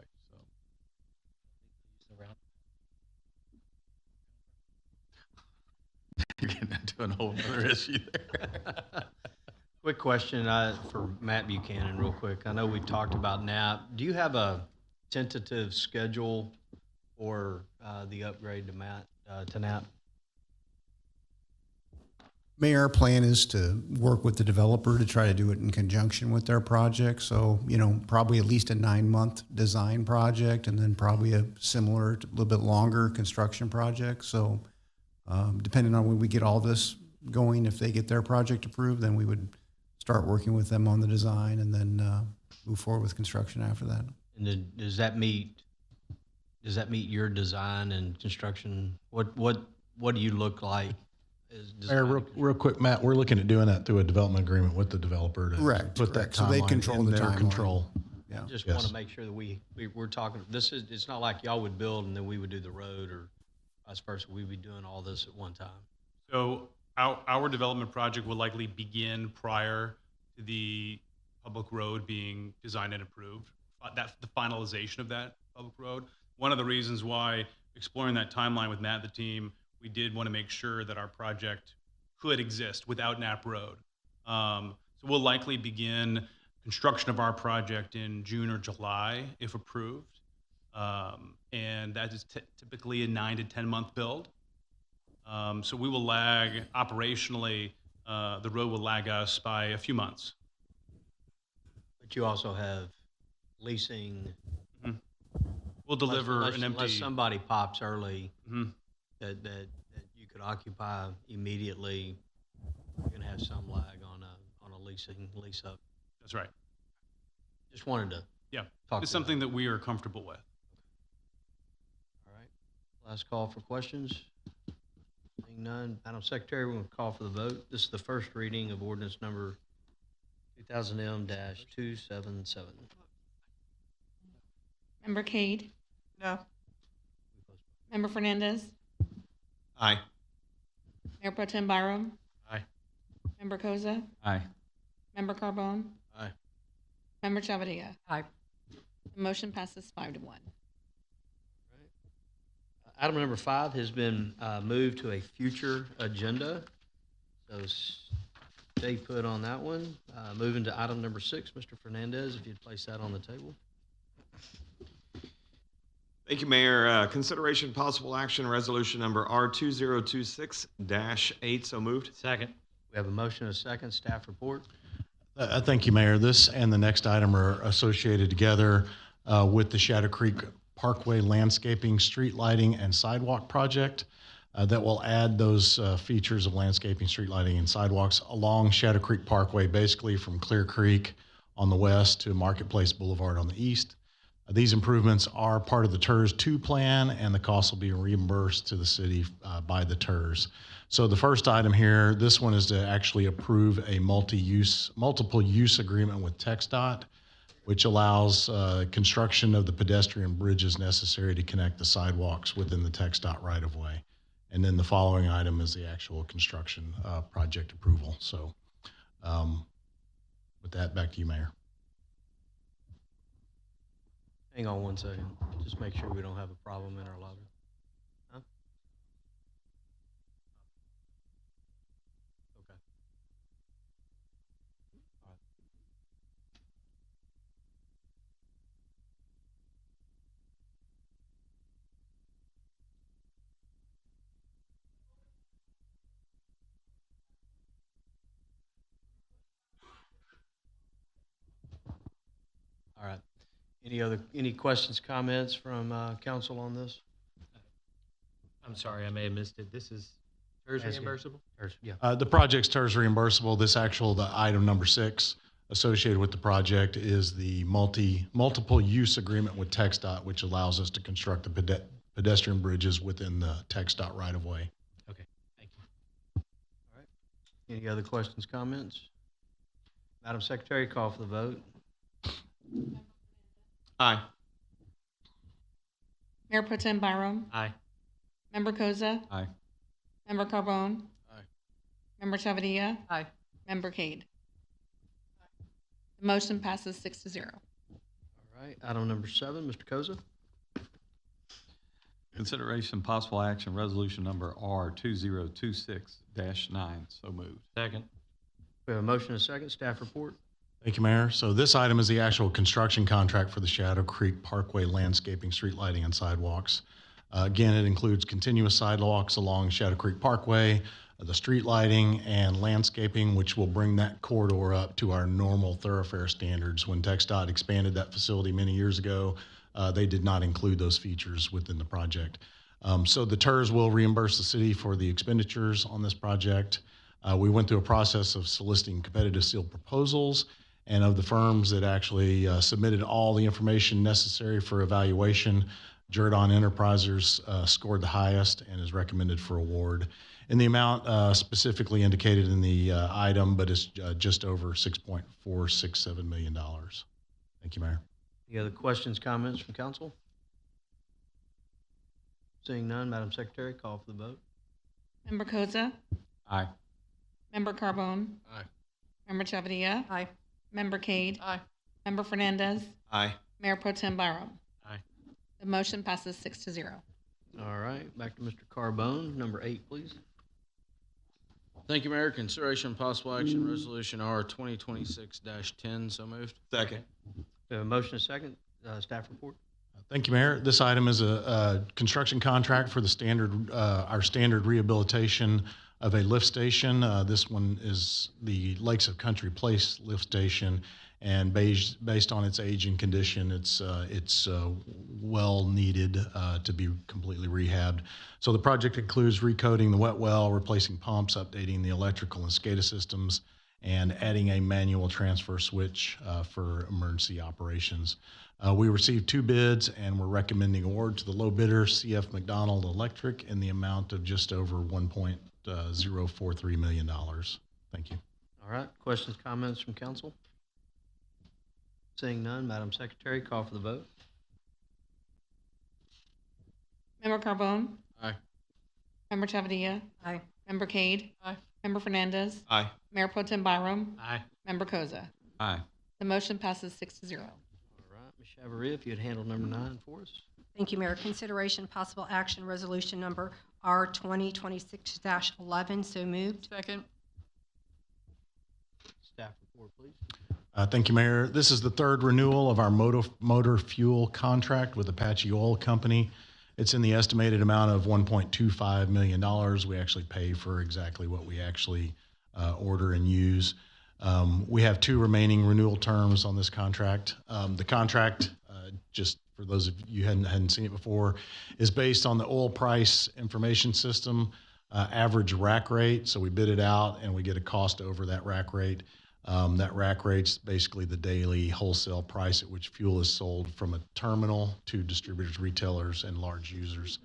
So Apache Oil, they've been our provider for many, many years and been a reliable partner, not only on a daily basis, but especially throughout multiple weather events where they've been able to make sure we've got plenty of fuel for our generators and our fuel islands before and throughout those events, whether they've been hurricanes or the winter storms. So we are recommending awarding the renewal to Apache Oil. Thank you, Mayor. All right, open to questions, comments from council. Seeing none, Madam Secretary, call for that vote. Member Chavadilla, Aye. Member Cade, Aye. Member Fernandez, Aye. Mayor Pro Tem Byram, Aye. Member Koza, Aye. Member Carbone. Aye. The motion passes 6-0. All right, Mr. Byram, if you'll handle number 10, please. Yes, Mr. Mayor, consideration possible action, resolution number R 2026-14. So moved. Second. We have a motion and a second. Staff report. Thank you, Mayor. Since 2011, we've had in place an industrial development agreement with Denbury Onshore, and that agreement basically results in a payment in lieu of taxes from Denbury to the city for the area in our ETJ located west of State Highway 35, south of North Hastings Field Road, east of the railroad tracks, and north of Hastings Cannon Road. So what this does, it basically provides the city a payment equal to about 65% of the estimated property taxes in order to remain in the extraterritorial jurisdiction. Since the last agreement that was executed with Denbury, ExxonMobil has acquired Denbury. So this action actually makes the agreement now with ExxonMobil and puts it in place for the next 5 years with a 5-year renewal period associated with that. And we recommend approval. Thank you. All right. Any questions, comments from council? Seeing none, Madam Secretary, call for the vote. Mayor Pro Tem Byram, Aye. Member Koza, Aye. Member Carbone, Aye. Member Chavadilla, Aye. Member Cade, Member Fernandez. Aye. The motion passes 6-0. All right. Ms. Cade, if you'll handle number 11, please. Yes, Mayor, thank you. Consideration and possible action, resolution number R 2026-16, so moved. Second. We have a motion and a second. Staff report. Thank you, Mayor. Save the most complicated one for last. So a Certificate of Convenience and Necessity, or CCN, is a permit issued by the Public Utility Commission of Texas that grants a utility exclusive rights for providing water and or sewer utilities in a service area. So the city has a CCN, and it covers our city limits and portions of our ETJ. So we've got an area east of 288 that's between Broadway and Magnolia, where there's 2 tracks. Each of them are approximately 10 acres that are within the city, and everything else surrounding that and east of there is in the ETJ and within Brazoria County Municipal Utility District number 6, or MUD 6. So being fairly isolated from our existing water and sewer systems, it's very expensive to get utilities across the freeway over there to serve those areas. So we've looked at it in the past, but there's never been a development that really made sense for those costs.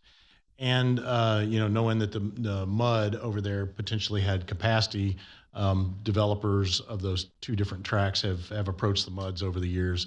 And so one of the property owners recently approached MUD 6 requesting service from them. And our understanding is that the MUD is willing to do so. But to do that, they've requested that the city decertify that approximately 10-acre tract from our CCN, which clears a path for the MUD to provide that service. So the property will remain within our city limits. So they will, whatever develops there will pay property taxes. But for water and sewer, they'll be served by MUD 6. So we do recommend approval of this to decertify that approximately 10-acre area from our CCN. Thank you, Mayor. All right. Any questions, comments? Certainly makes sense. It's just been several runs at it over the years, and just finally seems like we've got some agreement. So, Madam Secretary, call for the vote. Member Cade, Aye. Member Fernandez, Aye. Mayor Pro Tem Byram, Aye.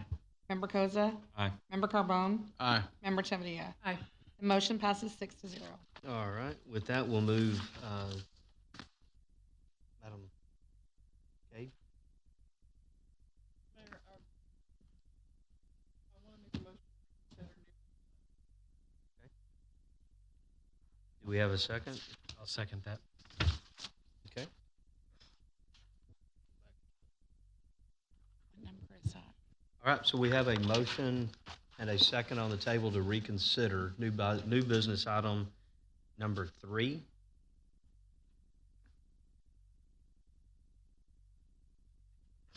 So a little guidance. That's a motion to reconsider, so we have to vote on that motion to reconsider, correct? Correct, Mayor. Okay.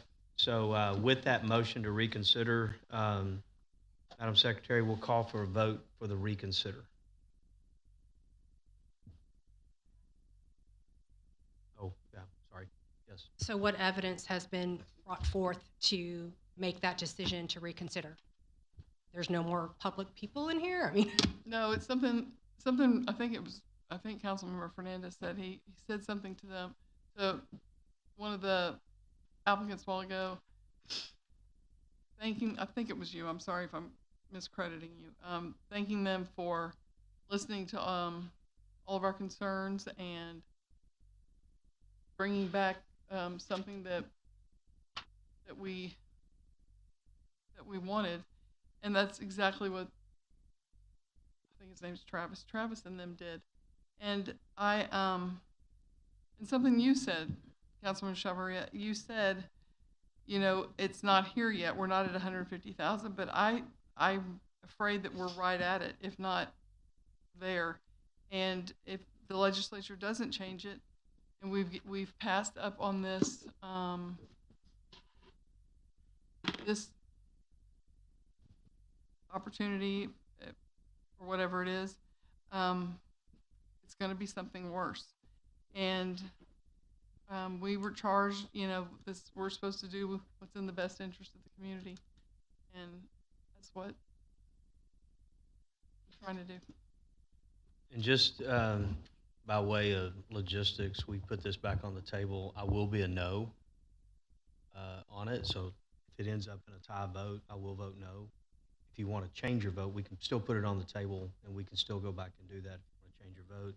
But if it ends up in a tie vote, I'll vote no, mainly because it is empty in the room, and want to make sure that we do that. It's legal and it's permissible to reconsider and go and do, and I'd rather do it then than even put it on a future agenda and do that. But I would be a no. Well, we can bring it back. We can, and we can, and we can bring it back at another meeting date as well. So I'm just giving you the lay of the land of where I would be. I'm not doing it because the room's empty. I know that. I'm just stating my position on it. So we can vote on the reconsider. Madam Secretary, call for that vote. Member Cade? Aye. Member Fernandez? Aye. Mayor Pro Tem Byram? Aye. Member Koza? Aye. Member Carbone? Aye. Member Chavarria? No. All right. Motion passes 5-1. So we're back to it. So Madam Ms. Cade, if you would present item number 3 then.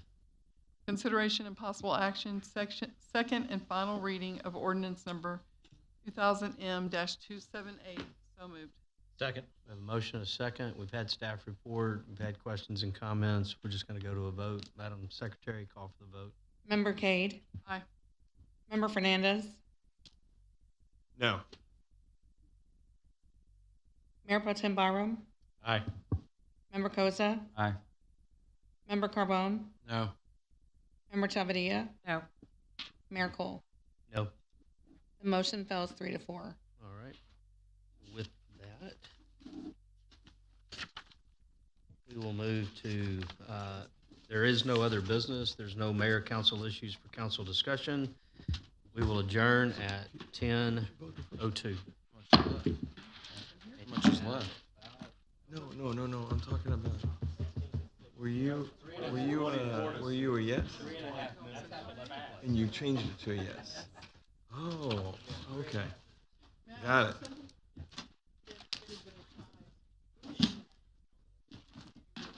What? Robert, I was just a little confused. but you hear what I'm saying? Sure. No. Rick, when you said that, I was already agonizing over it, and then I was like, 24 to 6. 20, the score is 24 to 6. We're 3:38 left in the game.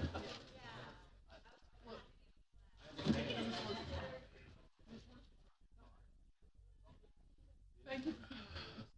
Thank y'all.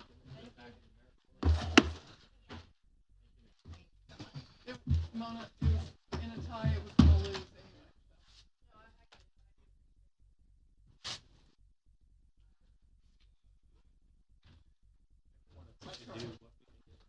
Yeah. I tried.